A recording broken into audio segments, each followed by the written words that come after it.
कविता कथा कारवां, अदब का ये है गुलसितां। ਅੱਜ ਦੀ ਇਸ ਮਹਿਫਿਲ ਦੇ ਵਿੱਚ ਸਾਡੇ ਨਾਲ ਜੁੜ ਬੈਠੇ ਮੌਜ਼ਜ਼ ਦੋਸਤੋ, ਜੇ ਮੈਂ ਆਖਾਂ ਸ਼ਾਇਰ ਦੋਸਤੋ ਤਾਂ ਇਹ ਵੀ ਸ਼ਬਦ ਜਿਹੜੇ ਆ ਤਾਰਫ ਦੇ ਵਿੱਚ ਬਿਲਕੁਲ ਠੀਕ ਬੈਠਣਗੇ।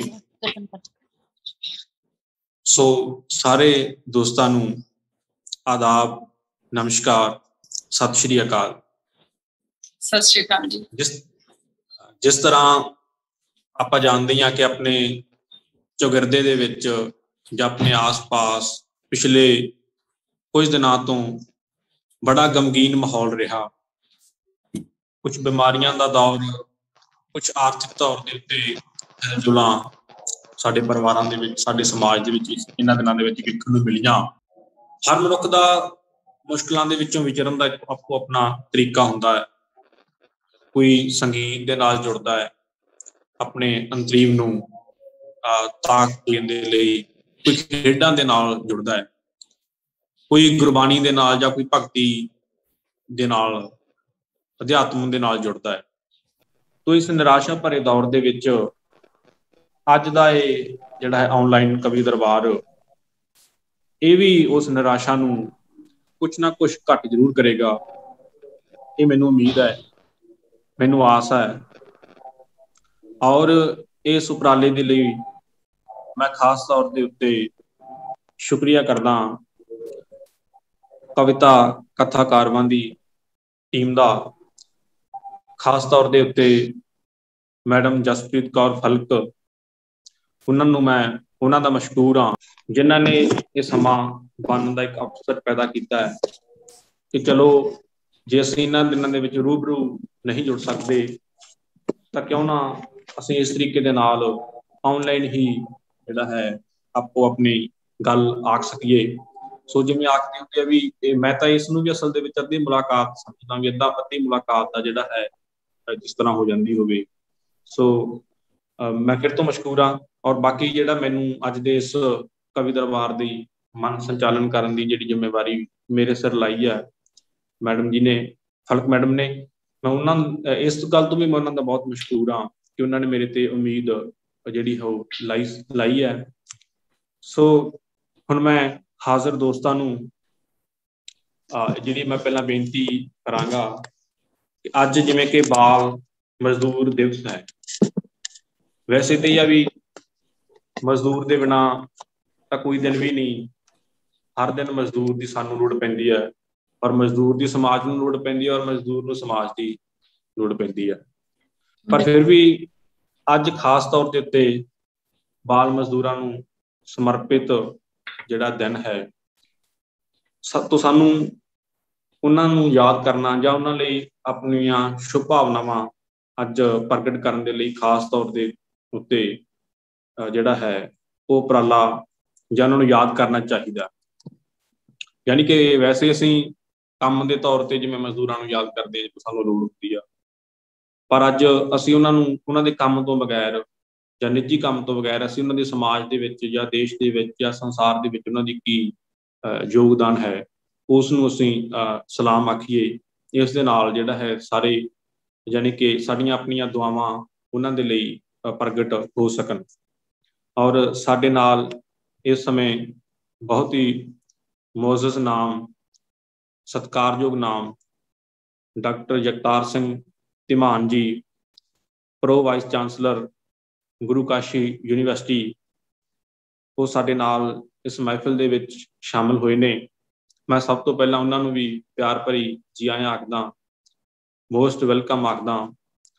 ਸੋ ਗਰੁੱਪ ਦੇ ਵਿੱਚ ਵੀ ਅਸੀਂ ਵੇਖਦੇ ਰਹਿੰਦੇ ਹਾਂ ਕਿ ਲਗਭਗ ਇਹੋ ਜਿਹੀ ਕੋਈ ਪੋਸਟ ਨਹੀਂ ਹੁੰਦੀ ਜਿਹੜੀ ਉਹਨਾਂ ਦੀ ਅੱਖ ਤੋਂ, ਉਹਨਾਂ ਦੇ ਸੁਣਨ ਤੋਂ ਜਾਂ ਉਹਨਾਂ ਦੇ ਵੇਖਣ ਤੋਂ ਵਾਂਝੀ ਰਹਿ ਜਾਂਦੀ ਹੋਵੇ। ਔਰ ਹਰ ਪੋਸਟ ਦੇ ਉੱਤੇ ਜਿਸ ਤਰੀਕੇ ਦੀ ਬਣਦੀ ਪ੍ਰਤੀਕਿਰਿਆ ਦੀ ਲੋੜ ਹੁੰਦੀ ਹੈ, ਉਸ ਤਰੀਕੇ ਦੀ ਪ੍ਰਤੀਕਿਰਿਆ ਹਰ ਜਿਹੜੀ ਹੈ ਉਹ ਨੌਜਵਾਨ ਸਾਥੀ ਜਾਂ ਦੋਸਤ ਨੂੰ ਉਹ ਦਿੰਦੇ ਆ, ਜਿਸ ਦੇ ਨਾਲ ਹਰ ਇੱਕ ਨੂੰ ਜਿਹੜਾ ਹੈਗਾ ਅਗਵਾਈ ਮਿਲਦੀ ਆ। ਸੋ ਉਹ ਮੌਜ਼ਜ਼ ਇਨਸਾਨ ਡਾਕਟਰ ਜਗਤਾਰ ਸਿੰਘ ਧੀਮਾਨ ਜੀ ਸਾਡੇ ਨਾਲ ਇਸ ਮਹਿਫਿਲ ਵਿੱਚ ਜੁੜੇ ਨੇ। ਮੈਂ ਸਮਝਦਾ ਉਹਨਾਂ ਦਾ ਜੁੜਨਾ ਸਾਡੀ ਇਸ ਮਹਿਫਿਲ ਨੂੰ ਹੋਰ ਜਿਹੜੀ ਉਹ ਬਲ ਬਖਸ਼ੇਗਾ। ਸਾਨੂੰ ਇਸ ਗੱਲ ਦਾ ਮਾਣ ਹੈ ਕਿ ਉਹ ਅੱਜ ਦੀ ਮਹਿਫਿਲ ਦੇ ਵਿੱਚ ਸਾਡੇ ਨਾਲ ਨੇ।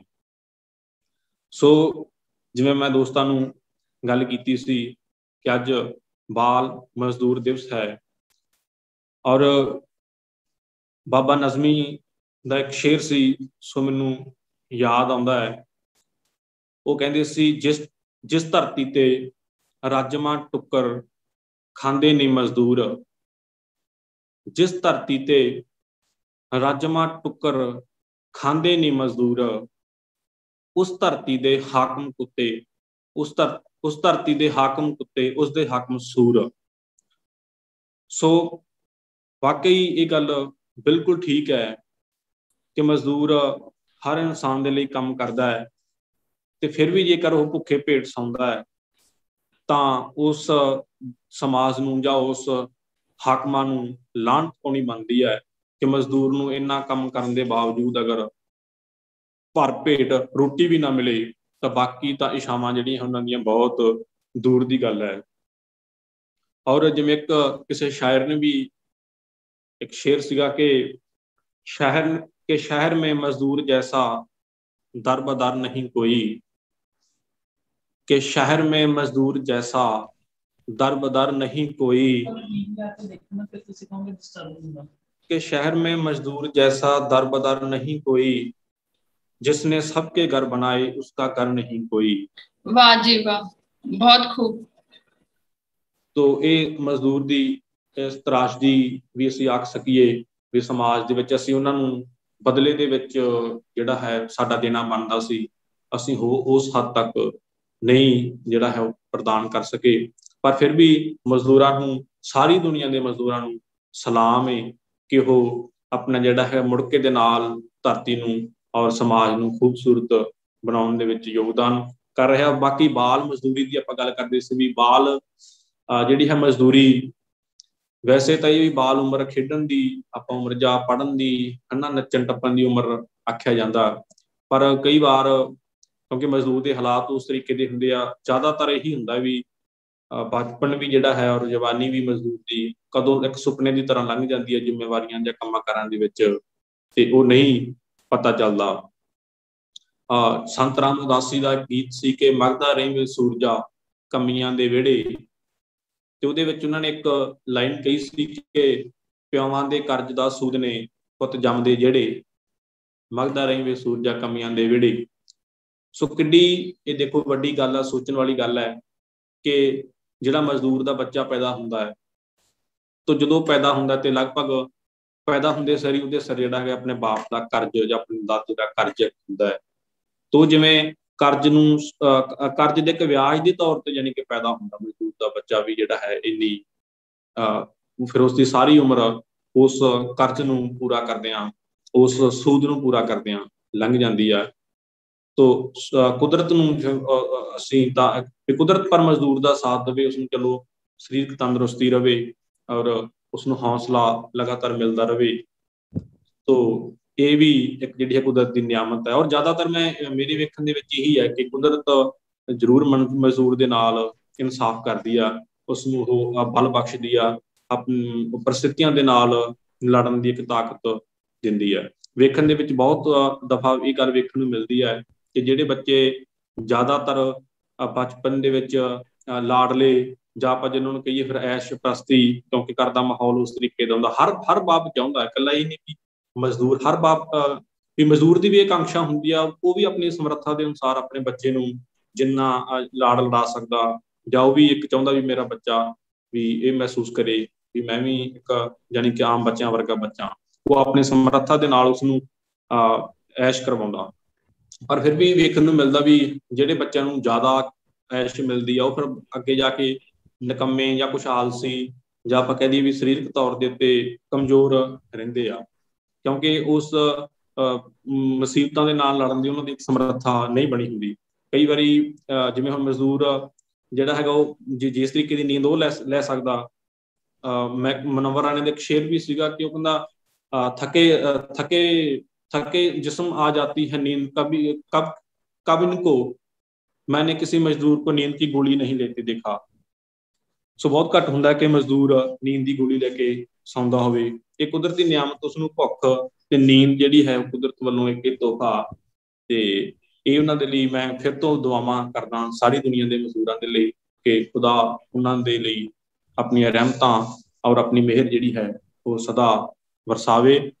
ਸੋ ਮੈਂ ਦੋਸਤਾਂ ਨੂੰ ਇਹ ਗੁਜ਼ਾਰਿਸ਼ ਕਰੂੰਗਾ ਕਿ ਜੇਕਰ ਮਜ਼ਦੂਰਾਂ ਦੇ ਬਾਰੇ ਸਾਰੇ ਦੋਸਤ ਦੋ ਸ਼ਬਦ ਜਾਂ ਕੋਈ ਕਵਿਤਾ, ਆਪਣੀ ਕੋਈ ਰਚਨਾ ਜਾਂ ਕਿਸੇ ਵੀ ਤਰੀਕੇ ਨਾਲ ਆਪਣੇ ਹਾਵ ਭਾਵ ਇਸ ਬਾਲ ਮਜ਼ਦੂਰ ਦੇ ਪ੍ਰਤੀ ਪ੍ਰਗਟ ਕਰਨ, ਤਾਂ ਉਸ ਤੋਂ ਬਾਅਦ ਭਾਵੇਂ ਆਪਣੀ ਕੋਈ ਇੱਕ ਹੋਰ ਕਵਿਤਾ ਸੁਣਾ ਸਕਣ ਤਾਂ ਬੜੀ ਮਿਹਰਬਾਨੀ ਹੋਵੇਗੀ।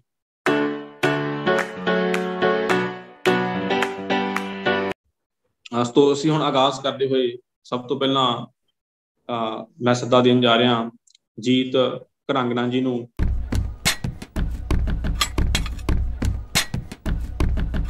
ਔਰ ਜੀਤ ਘਰਾਂਗਣਾ ਜੀ ਬਾਰੇ ਮੈਂ ਤੁਹਾਨੂੰ ਦੋਸਤਾਂ ਨੂੰ ਇਸ ਗੱਲ ਦਾ ਆਗਾਹ ਕਰਵਾਉਣਾ ਚਾਹੁੰਦਾ ਕਿ ਇਹਨਾਂ ਦਾ ਇੱਕ ਨਾਵਲ ਬਾਕੀਆਂ ਦਾ ਰਾਹ ਜਿਹੜਾ ਛਪ ਚੁੱਕਿਆ, ਔਰ ਇਸ ਨਾਵਲ ਦਾ ਦੂਸਰਾ ਐਡੀਸ਼ਨ ਕੁਝ ਹੀ ਦਿਨਾਂ ਦੇ ਵਿੱਚ ਸਾਡੇ ਸਾਹਮਣੇ ਪੇਸ਼ ਹੋਵੇਗਾ। ਔਰ ਉਸ ਐਡੀਸ਼ਨ ਦੇ ਲਈ ਮੈਂ ਅਗੇਤੇ ਤੌਰ ਦੇ ਉੱਤੇ ਜੀਤ ਘਰਾਂਗਣਾ ਜੀ ਨੂੰ ਮੁਬਾਰਕ, ਸ਼ੁਭਕਾਮਨਾਵਾਂ ਔਰ ਦੁਆਵਾਂ ਅਰਪਿਤ ਕਰਦਾ ਕਿ ਪਹਿਲੇ ਐਡੀਸ਼ਨ ਦੀ ਤਰ੍ਹਾਂ ਦੂਸਰਾ ਐਡੀਸ਼ਨ ਵੀ ਉਹਨਾਂ ਦਾ ਜਿਹੜਾ ਹੈ ਉਹ ਸਫਲਤਾ ਜਿਹੜੀ ਉਹ ਪਾਵੇ। ਸੋ ਇਸ ਤਵਾਰਫ ਦੇ ਨਾਲ ਅੱਜ ਦੀ ਇਸ ਮਹਿਫਿਲ ਦੇ ਵਿੱਚ ਸਾਡੇ ਨਾਲ ਸਭ ਤੋਂ ਪਹਿਲਾਂ ਤਾਂ ਜੀ ਜਿੰਨੇ ਵੀ ਆਪਣੇ ਮਹਿਫਲ ਦੇ ਵਿੱਚ ਹਾਜ਼ਰ ਨੇ ਤੁਹਾਨੂੰ ਮੇਰੇ ਵੱਲੋਂ ਸਤਿ ਸ੍ਰੀ ਅਕਾਲ ਜੀ। ਮੈਂ ਇੱਕ ਭਾਗਾਸ਼ਾਲੀ ਸਮਝਦਾ ਜਿਨ੍ਹਾਂ ਨੂੰ ਛੋਟੇ ਜਿਹੇ ਨਿਮਾਣੇ ਨੇ ਨਾ, ਤੁਸੀਂ ਆਪਣੀ ਮਹਿਫਲ ਦੇ ਵਿੱਚ ਸ਼ਰੀਕ ਕੀਤਾ। ਭਾਈ ਜੀ ਨੇ ਕਿਹਾ ਵੀ ਬਾਲ ਦਿਵਸ ਅੱਜ ਬਾਲ ਦਿਵਸ ਤੇ ਮੈਂ ਇੱਕ ਆਪਣੀ ਕਵਿਤਾ ਪੇਸ਼ ਕਰਨ ਜਾ ਰਿਹਾ ਗਾ, ਛੋਟੀ ਜਿਹੀ ਕਵਿਤਾ ਗੀ। ਉਮੀਦ ਹੈ ਸਾਰੇ ਕੁਰਬਾਨ ਕਰੋਗੇ। ਇਹਨਾਂ ਖਿਡੌਣਿਆਂ ਦੇ ਥਾਈਂ ਸਾਡੇ ਹੱਥਾਂ 'ਚ ਪੱਠੇ ਦੀਆਂ ਇੱਟਾਂ, ਖਿਡੌਣਿਆਂ ਦੇ ਥਾਈਂ ਸਾਡੇ ਹੱਥਾਂ 'ਚ ਪੱਠੇ ਦੀਆਂ ਇੱਟਾਂ, ਹੋਟਲ ਦੇ ਜੂਠੇ ਭਾਂਡੇ ਜਾਂ ਫਿਰ ਕੂੜੇ ਦੇ ਢੇਰ ਤੋਂ ਮਿਲਿਆ ਕਚਰਾ ਪਾਉਣ ਲਈ ਪਗਲੇ।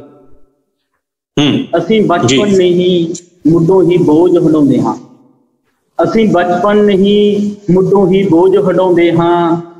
ਗੁਰਬਤ 'ਚ ਜਨਮ ਲੈਣ ਵਾਲੇ ਬੱਚੇ, ਗੁਰਬਤ 'ਚ ਜਨਮ ਲੈਣ ਵਾਲੇ ਬੱਚੇ ਨਿੱਕੀਆਂ ਨਿੱਕੀਆਂ ਚੀਜ਼ਾਂ ਦੀ ਜਿੱਤ ਨਹੀਂ ਕਰਦੇ। ਗੁਰਬਤ 'ਚ ਜਨਮ ਲੈਣ ਵਾਲੇ ਬੱਚੇ ਨਿੱਕੀਆਂ ਨਿੱਕੀਆਂ ਚੀਜ਼ਾਂ ਦੀ ਜਿੱਤ ਹੰਝੂ ਨਹੀਂ ਬਹਾਉਂਦੇ, ਤੇ ਨਾ ਹੀ ਲੜਦੇ ਨੇ ਹਾਣੀਆਂ ਨਾਲ ਖੇਡਣ, ਤੇ ਨਾ ਹੀ ਲੜਦੇ ਨੇ ਹਾਣੀਆਂ ਨਾਲ ਖੇਡਣ ਵਕਤ। ਸਾਡੇ ਜੀ ਤਾਂ ਨੰਗੇ ਪਿੰਡੇ ਧੁੱਪਾਂ ਹੰਡਾਉਂਦੇ ਹੋਏ ਇੱਕ ਵੱਡਾ ਯੁੱਧ ਲੜ ਰਹੇ ਹੁੰਦੇ ਨੇ, ਖੇਡਣ ਉਮਰੇ ਅੰਦਰ ਨੂੰ ਮਿਟਾਉਣ ਲਈ। ਇਹ ਸਭ ਬਕਵਾਸ ਆ ਦੋਸਤੋ, ਸਾਡੇ ਕੰਮ ਇਹ ਸਭ ਬਕਵਾਸ ਆ ਦੋਸਤੋ, ਸਾਡੇ ਕਿਸ ਕੰਮ ਜੋ ਸੰਵਿਧਾਨ ਅੰਕਿਤ, ਜੋ ਸੰਵਿਧਾਨ 'ਚ ਅੰਕਿਤ ਬਾਲ ਮਜ਼ਦੂਰ ਮਨਾਹੀ ਹੈ। ਇਹ ਸਭ ਬਕਵਾਸ ਆ ਦੋਸਤੋ, ਸਾਡੇ ਕਿਸ ਕੰਮ ਜੋ ਸੰਵਿਧਾਨ 'ਚ ਅੰਕਿਤ ਬਾਲ ਮਜ਼ਦੂਰ ਮਨਾਹੀ ਹੈ। ਆਖਰ ਕਰਵਾਉਣ ਵਾਲੇ ਨੂੰ ਇੰਨੇ ਸਾਲ ਦੀ ਸਜ਼ਾ, ਆਖਰ ਕਰਵਾਉਣ ਵਾਲੇ ਨੂੰ ਇੰਨੇ ਸਾਲ ਦੀ ਮੁਕਤ।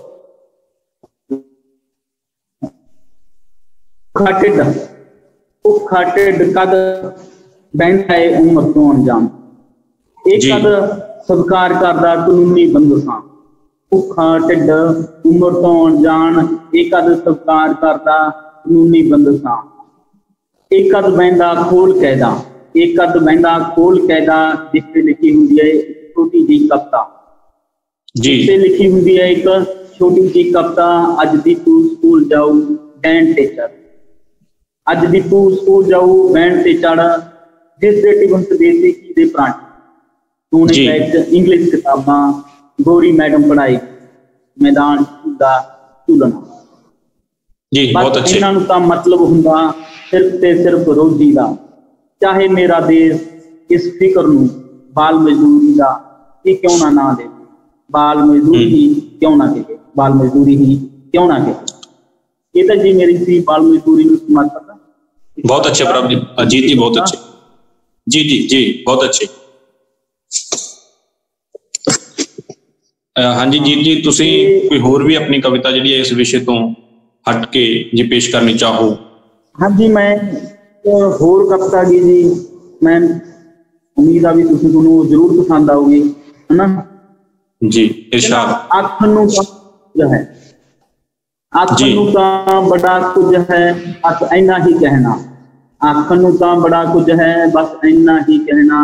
तेरे जान बाद सांभिया मैनू, मैं एक किताबां नूं रब दी। तेरे जान जी जी बाद जिन्ना सांभिया मैनू, एक किताबां नूं मैं रब दी थां दिना। शिव पढ़ लैंदा हां, पढ़ पास भी बड़ा लेना।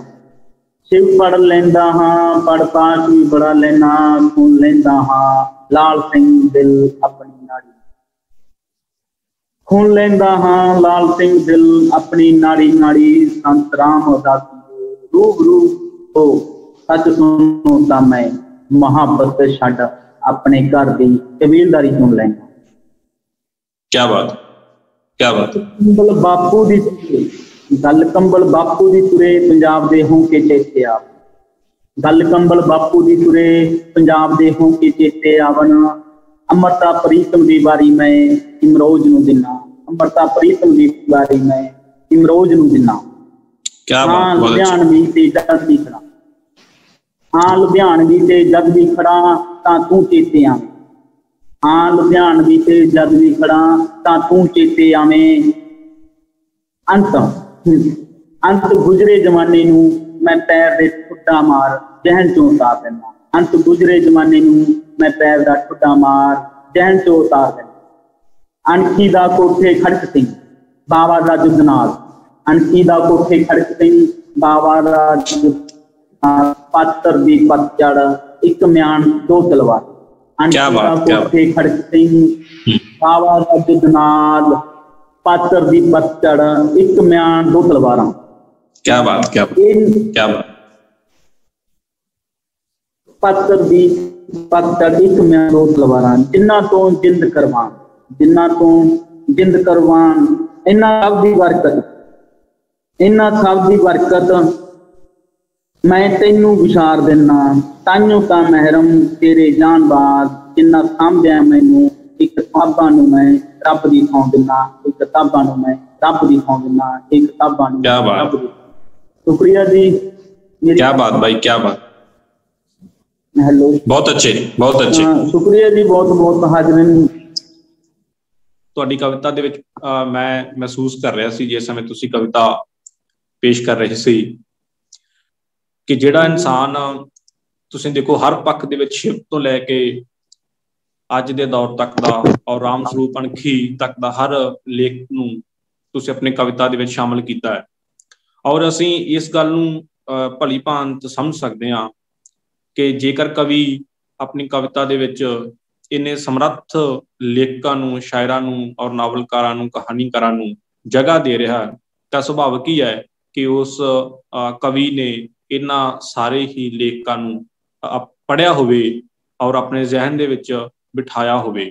ਸੋ ਮੈਂ ਇਹ ਤੁਹਾਡੀ ਇਸ ਗੱਲ ਦੀ ਬਹੁਤ ਕਦਰ ਕਰਦਾ, ਇਸ ਕਵਿਤਾ ਤੋਂ ਬਾਅਦ ਹੋਰ ਕਰਦਾ ਕਿ ਅੱਜ ਦੀ ਤਰਾਸ਼ਦੀ ਇਹ ਹੈ ਕਿ ਲੇਖਕ ਚਾਹੁੰਦਾ ਹੈ ਵੀ ਪੜ੍ਹਨਾ ਨਾ ਪਵੇ ਤੇ ਸਿੱਧਾ ਲਿਖਣਾ ਹੀ ਪਵੇ। ਔਰ ਪੜ੍ਹੇ ਬਿਨਾ ਲਿਖਿਆ ਤਾਂ ਜਾ ਸਕਦਾ ਪਰ ਉਸ ਹੱਦ ਤੱਕ ਜਾਂ ਉਹ ਸ਼ਬਦ ਜਾਂ ਉਨੀ ਗਹਿਰਾਈ ਨਹੀਂ ਜਿਹੜੀ ਹੈ ਉਹ ਆ ਸਕਦੀ ਲਿਖਤ ਦੇ ਵਿੱਚ। ਔਰ ਬਾਕੀ ਇਹ ਹੈ ਵੀ ਜਦੋਂ ਅਸੀਂ ਚਾਹੁੰਦੇ ਹਾਂ ਵੀ ਸਾਡਾ ਲਿਖਿਆ ਕੋਈ ਪੜ੍ਹੇ ਤਾਂ ਕਿਸੇ ਦਾ ਲਿਖਿਆ ਅਸੀਂ ਵੀ ਪੜ੍ਹੀਏ। ਸੋ ਜਿੰਨਾ ਅਸੀਂ ਪੜ੍ਹ ਕੇ ਆਪਣੇ ਜ਼ਹਿਨ ਨੂੰ ਜਿਹੜਾ ਤਰੋ ਤਾਜ਼ਾ ਕਰ ਸਕਦੇ ਹਾਂ ਜਾਂ ਸ਼ਬਦਾਂ ਦਾ ਜਾਲ ਆਪਣੇ ਅੰਦਰ ਇੱਕ ਬੁਣ ਸਕਦੇ ਹਾਂ ਤਾਂ ਹੋਰ ਇਹ ਕੋਈ ਰਸਤਾ ਨਹੀਂ। ਔਰ ਸਾਬਰ ਅਲੀ ਸਾਬਰ ਦੀ ਇੱਕ ਦਫਾ ਮੈਂ ਇੰਟਰਵਿਊ ਸੁਣੀ ਸੀ, ਲਹਿੰਦੇ ਪੰਜਾਬ ਦੇ ਵਿੱਚੋਂ ਬੜੇ ਵਧੀਆ ਸ਼ਾਇਰ ਨੇ ਸਾਬਰ ਅਲੀ ਸਾਬਰ। ਉਹਨਾਂ ਨੇ ਕਿਹਾ ਸੀ, ਉਹ ਕਹਿੰਦੇ ਵੀ ਉਹਨਾਂ ਨੂੰ ਕਿਹਾ ਵੀ ਤੁਸੀਂ ਇੰਨੇ ਜਿਹੜਾ ਹੈ ਸ਼ਬਦ, ਖੂਬਸੂਰਤ ਸ਼ਬਦ ਹੈ ਨਾ, ਤੁਸੀਂ ਸ਼ਬਦਾਂ ਨਾਲ ਖੇਡਦੇ ਆ ਵੀ ਇਹ ਕਿਵੇਂ, ਇਹ ਕਰਾਮਾਤ ਤੁਹਾਡੇ ਵਿੱਚ ਕਿਵੇਂ ਆਈ? ਤਾਂ ਉਹਨਾਂ ਨੇ ਕਿਹਾ ਸੀ, ਉਹ ਕਹਿੰਦਾ ਵੀ ਮੇਰੇ ਬਚਪਨ ਦੇ ਵਿੱਚ ਵੀ ਕਹਿੰਦਾ ਸਾਡੇ ਮਨੋਰੰਜਨ ਦਾ ਸਾਧਨ ਹੀ ਕਿਤਾਬ ਹੁੰਦੀ ਸੀ ਵੀ ਜੇ ਤੁਸੀਂ ਮਨੋਰੰਜਨ ਵੀ ਕਰਨਾ ਤਾਂ ਕਿਤਾਬ ਪੜ੍ਹੋ। ਔਰ ਕਹਿੰਦਾ ਵੀ ਨਾਲੇ ਮਨੋਰੰਜਨ, ਅਸੀਂ ਤਾਂ ਕਹਿੰਦਾ ਮਨੋਰੰਜਨ ਦੇ ਤੌਰ ਤੇ ਅਸਲ ਦੇ ਵਿੱਚ ਕਿਤਾਬਾਂ ਦੇ ਨਾਲ ਦੋਸਤੀ ਕੀਤੀ ਤੇ ਹੌਲੀ ਹੌਲੀ ਦੇਖੋ ਫਿਰ ਉਹ ਕਿੰਨੀਆਂ ਕਿਤਾਬਾਂ ਉਹਨਾਂ ਦੇ ਜ਼ਹਿਨ ਦੇ ਵਿੱਚ ਉਤਰੀਆਂ ਤੇ ਉਹ ਕਹਿੰਦਾ ਵੀ ਮੈਨੂੰ ਆਪ ਨਹੀਂ ਪਤਾ ਲੱਗਦਾ ਵੀ ਉਹਨਾਂ ਨੇ ਮੈਨੂੰ ਅੰਦਰੋਂ ਕਿਵੇਂ ਬਦਲਤਾ। ਤੋ ਇਹ ਆ ਵੀ ਕਿਤਾਬਾਂ ਭਾਵੇਂ ਅੱਜ ਜਿਹੜਾ ਹੈਗਾ ਆਧੁਨਿਕ ਦੌਰ ਦੇ ਵਿੱਚ ਅਸੀਂ PDF ਦੇ ਤੌਰ ਦੇ ਉੱਤੇ ਜਾਂ ਕੋਈ ਵੈਸੇ ਸੋਸ਼ਲ ਮੀਡੀਆ ਦੇ ਉੱਤੇ ਪੜ੍ਹਨ ਨੂੰ ਕੁਛ ਨਾ ਕੁਛ ਮਿਲਦਾ ਰਹਿੰਦਾ, ਪਰ ਇਸ ਗੱਲ ਨੂੰ ਮੈਂ ਫਿਰ ਵੀ ਇਹ ਆਖੂੰਗਾ ਵੀ ਜਿਹੜੀ ਕਿਤਾਬਾਂ ਦੀ ਆਪਣੀ ਇੱਕ ਅਹਿਮੀਅਤ ਹੈ ਔਰ ਸੋਸ਼ਲ ਐਪਸ ਦੀ ਜਿਹੜੀ ਉਹ ਆਪਣੀ ਹੈ। ਔਰ ਜੀਤ ਕਰਾਂਗਣਾ ਜੀ, ਮੈਨੂੰ ਤੁਹਾਡੀ ਇਸ ਕਵਿਤਾ ਤੋਂ ਬਾਅਦ ਮੈਨੂੰ ਬਹੁਤ ਅੱਛਾ ਲੱਗਿਆ ਕਿ ਤੁਸੀਂ ਅੱਜ ਦੀ ਇਸ ਮਹਿਫਲ ਦੇ ਵਿੱਚ ਇੰਨੇ ਵੱਡੇ ਸਾਹਿਤਕਾਰਾਂ ਨੂੰ ਯਾਦ ਕਰਕੇ ਆਪਣੀ ਕਵਿਤਾ ਦੇ ਰਾਹੀਂ ਜਿਹੜਾ ਹੈ ਮਹਿਫਲ ਨੂੰ ਤਾਜ਼ਗੀ ਬਖਸ਼ੀ। ਉਹਨਾਂ ਦਾ ਇੱਕ ਨਾਮ ਸਾਰੀਆਂ ਕਿਉਂਕਿ ਸਤਿਕਾਰਤ ਸ਼ਖਸੀਅਤਾਂ ਹੈਗੀਆਂ। ਔਰ ਬਾਕੀ ਇੱਕ ਬਹੁਤ ਵਧੀਆ ਸੁਨੇਹਾ, ਔਰ ਤੁਹਾਡਾ ਜਿਹੜਾ ਹੈ ਨਾਵਲ ਜਿਵੇਂ ਬਾਕੀਆਂ ਦੇ ਰਾਹ ਆਇਆ, ਪਾਠਕਾਂ ਨੇ ਉਹਨੂੰ ਬਹੁਤ ਵਧੀਆ ਪਸੰਦ ਕੀਤਾ ਔਰ ਇਹੀ ਕਾਰਨ ਹੈ ਕਿ ਉਸਦੀ ਦੂਸਰਾ ਐਡੀਸ਼ਨ ਵੀ ਉਸਦੀ ਛਾਪਣ ਦੀ ਲੋੜ ਪਈ। ਔਰ ਅਸੀਂ ਖੁਦਾ ਅੱਗੇ ਜਿਹੜੀ ਹੈ ਦੁਆ ਕਰਦੇ ਹਾਂ ਵੀ ਤੁਹਾਡਾ ਇਹ ਨਾਵਲ ਦਾ ਦੂਸਰਾ ਐਡੀਸ਼ਨ ਵੀ ਜਿਹੜਾ ਹੈ ਉਹ ਪਹਿਲੇ ਐਡੀਸ਼ਨ ਦੀ ਤਰ੍ਹਾਂ ਪਿਆਰਿਆ ਤੇ ਸਤਿਕਾਰਿਆ ਜਾਵੇ। ਔਰ ਬਾਕੀ ਤੁਸੀਂ ਸਾਡੇ ਨਾਲ ਜੁੜੇ ਹੋ, ਅੱਗੇ ਵੀ ਲਗਾਤਾਰ ਜੁੜੇ ਰਹਿਣਾ ਲਗਾਤਾਰ। ਔਰ ਉਸ ਤੋਂ ਬਾਅਦ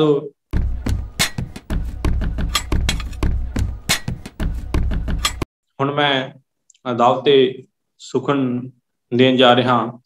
ਸਾਡੇ ਨਾਲ ਮੁਹਤਰਮਾ ਪ੍ਰਭ ਲਿਖਾਰੀ ਜੀ ਜੁੜੇ ਹੋਏ ਨੇ। ਔਰ ਵੈਸੇ ਤੇ ਆ ਵੀ ਕਵੀ ਦੀ ਪਛਾਣ ਜਿਹੜੀ ਆ ਉਹ ਕਵਿਤਾ ਹੁੰਦੀ ਆ, ਖਿਡਾਰੀ ਦੀ ਪਛਾਣ ਖੇਡ ਹੁੰਦੀ ਆ, ਪਰ ਫਿਰ ਵੀ ਜਿਹੜਾ ਹੈ ਇੱਕ ਜਿਹੜਾ ਹੈ ਅਸੀਂ ਕੁਛ ਤਾਰੁਫ ਹੁੰਦਾ ਵੀ ਉਹ ਕੀ ਕੰਮਕਾਰ ਕਰਦੇ ਆ। ਔਰ ਪ੍ਰਭ ਲਿਖਾਰੀ ਜੀ ਦੇ ਬਾਰੇ ਮੈਂ ਦੱਸਣਾ ਚਾਹਾਂਗਾ ਕਿ ਇੰਗਲਿਸ਼ ਦੀ MA ਕਰ ਰਹੇ ਨੇ ਇਹਨਾਂ ਦਿਨਾਂ ਦੇ ਵਿੱਚ। ਔਰ ਇੰਗਲਿਸ਼ ਦੀ MA ਕਰਨ ਦੇ ਨਾਲ ਇਹ ਇੱਕ ਵੱਡੀ ਗੱਲ ਹੈ ਕਿ ਉਹ ਪੋਇਟਰੀ ਦੇ ਨਾਲ ਜੁੜੇ ਹੋਏ ਨੇ। ਇਹ ਉਹਨਾਂ ਦਾ ਇੱਕ ਮੈਂ ਇਹ ਪਲੱਸ ਪੁਆਇੰਟ ਆਖਾਂਗਾ ਇਸ ਗੱਲ ਨੂੰ ਵੀ ਉਹਨਾਂ ਕੋਲ ਇਹ ਜਿਹੜੀ ਹੈ ਇੱਕ ਵਾਧੂ ਕਵਿਤਾ ਉਹਨਾਂ ਦੀ ਹੌਬੀ ਹੈ। ਉਹਨਾਂ ਨੇ ਮੈਨੂੰ ਗੱਲਬਾਤ ਦੇ ਦੌਰਾਨ ਦੱਸਿਆ ਸੀ ਕਿ ਕਵਿਤਾ ਜਿਹੜਾ ਹੈ ਮੇਰਾ ਇੱਕ ਸ਼ੌਂਕ ਹੈ। ਔਰ ਮੈਨੂੰ ਉਸ ਤੋਂ ਬਾਅਦ ਇਹ ਗੱਲ ਡਾਕਟਰ ਸੁਰਜੀਤ ਪਾਤਰ ਜੀ ਦੀ ਗੱਲ ਯਾਦ ਆਈ ਸੀ। ਉਹ ਕਹਿੰਦਾ ਵੀ ਕਵਿਤਾ ਨੂੰ ਅਸਲ ਦੇ ਵਿੱਚ ਰੱਖਣਾ ਵੀ ਸ਼ੌਂਕ ਹੀ ਚਾਹੀਦਾ, ਕਿਉਂਕਿ ਇਹ ਕਵਿਤਾ ਰੋਟੀ ਨਹੀਂ ਦੇ ਸਕਦੀ। ਤਾਂ ਇਸ ਲਈ ਕਵਿਤਾ ਨੂੰ ਤਾਂ ਸ਼ੌਂਕ ਦੇ ਤੱਕ ਹੀ, ਵੈਸੇ ਵੀ ਅਸਲ ਦੇ ਵਿੱਚ ਜਿਹੜੀ ਸ਼ਾਇਰੀ ਆ ਉਹ ਸਾਡੇ ਅੰਤਰੀਵ ਦੀ ਯਾਤਰਾ, ਮੈਂ ਤਾਂ ਇਹ ਸਮਝਦਾ ਹੁੰਦਾ ਵੀ ਸ਼ਾਇਰੀ ਇੱਕ ਸਾਨੂੰ ਅਵਸਰ ਦਿੰਦੀ ਆ ਵੀ ਅਸੀਂ ਆਪਣੇ ਅੰਦਰ ਉਤਰੀਏ। ਜਿਵੇਂ ਸਾਨੂੰ ਭਗਤੀ ਇਹ ਅਵਸਰ ਦਿੰਦੀ, ਅਸੀਂ ਕਹਿੰਦੇ ਧਿਆਨ ਲਾਓ ਨਾ, ਵੀ ਅਧਿਆਤਮ ਦੇ ਸਾਰੇ ਸਾਧੂ ਸੰਤ ਕਹਿੰਦੇ ਵੀ ਧਿਆਨ ਲਓ। ਮੈਂ ਤਾਂ ਸ਼ਾਇਰੀ ਨੂੰ ਇਸੇ ਤਰ੍ਹਾਂ ਕਹਿਣਾ ਹੁੰਦਾ ਵੀ ਸਾਨੂੰ ਅੰਦਰ ਉਤਰਨ ਦਾ ਇੱਕ ਇਹ ਖ਼ਾਬ ਬਖਸ਼ਦੀ ਹੈ। ਜਦੋਂ ਸ਼ਾਇਰ ਬਾਕੀ ਦੁਨੀਆ ਦੇ ਨਾਲੋਂ ਟੁੱਟਦਾ ਤੇ ਫਿਰ ਆਪਣੇ ਅੰਦਰ ਝਾਕਦਾ ਤੇ ਉਹ ਸ਼ਾਇਰੀ ਬਣਦੀ ਹੈ। ਜਿਵੇਂ ਗੁਰਤੇਜ ਕੁਹਾਰ ਵਾਲੇ ਦਾ ਇੱਕ ਸ਼ੇਰ ਸੀ ਕਿ ਤਪਾਇਆ ਦਿਲ ਤੇ ਲਫ਼ਜ਼ਾਂ ਨੂੰ ਲਾਲ ਕਰ ਦਿੱਤਾ, ਤਪਾਇਆ ਦਿਲ ਤੇ ਲਫ਼ਜ਼ਾਂ ਨੂੰ ਲਾਲ ਕਰ ਦਿੱਤਾ, ਅਸੀਂ ਵੀ ਆਪਣਾ ਬੰਦਾ ਕਮਾਲ ਕਰ ਦਿੱਤਾ।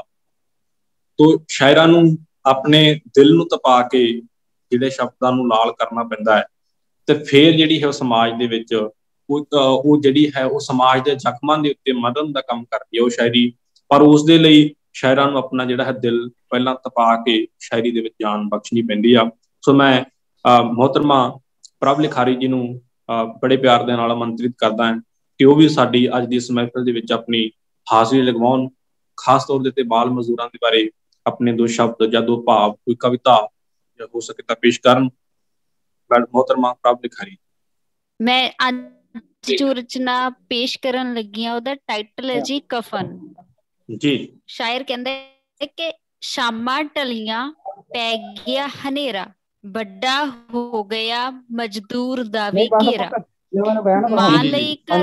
ਮਾਂ ਲਈ ਘਰ ਦਵਾਈਆਂ ਲਿਜਾਊਂਗਾ, ਨਲੇ ਉਹਨੂੰ ਪੇਟ ਪਰ ਖਾਣਾ ਖਵਾਊਂਗਾ। ਸੋਚਦੇ ਸੋਚਦੇ ਉਹ ਘਰ ਜਾਣ ਲੱਗਾ, ਕਦਮ ਕਦਮ ਧਰਦਾ ਬਾਟ ਮੁਕਾਉਣ ਲੱਗਾ। ਬੂਹਾ ਖੁੱਲਾ ਦੇਖ ਥੋੜਾ ਘਬਰਾਇਆ ਸੀ, ਹਾਕਾਂ ਮਾਰੀਆਂ ਪਰ ਹੁੰਗਾਰਾ ਨਾ ਆਇਆ ਸੀ।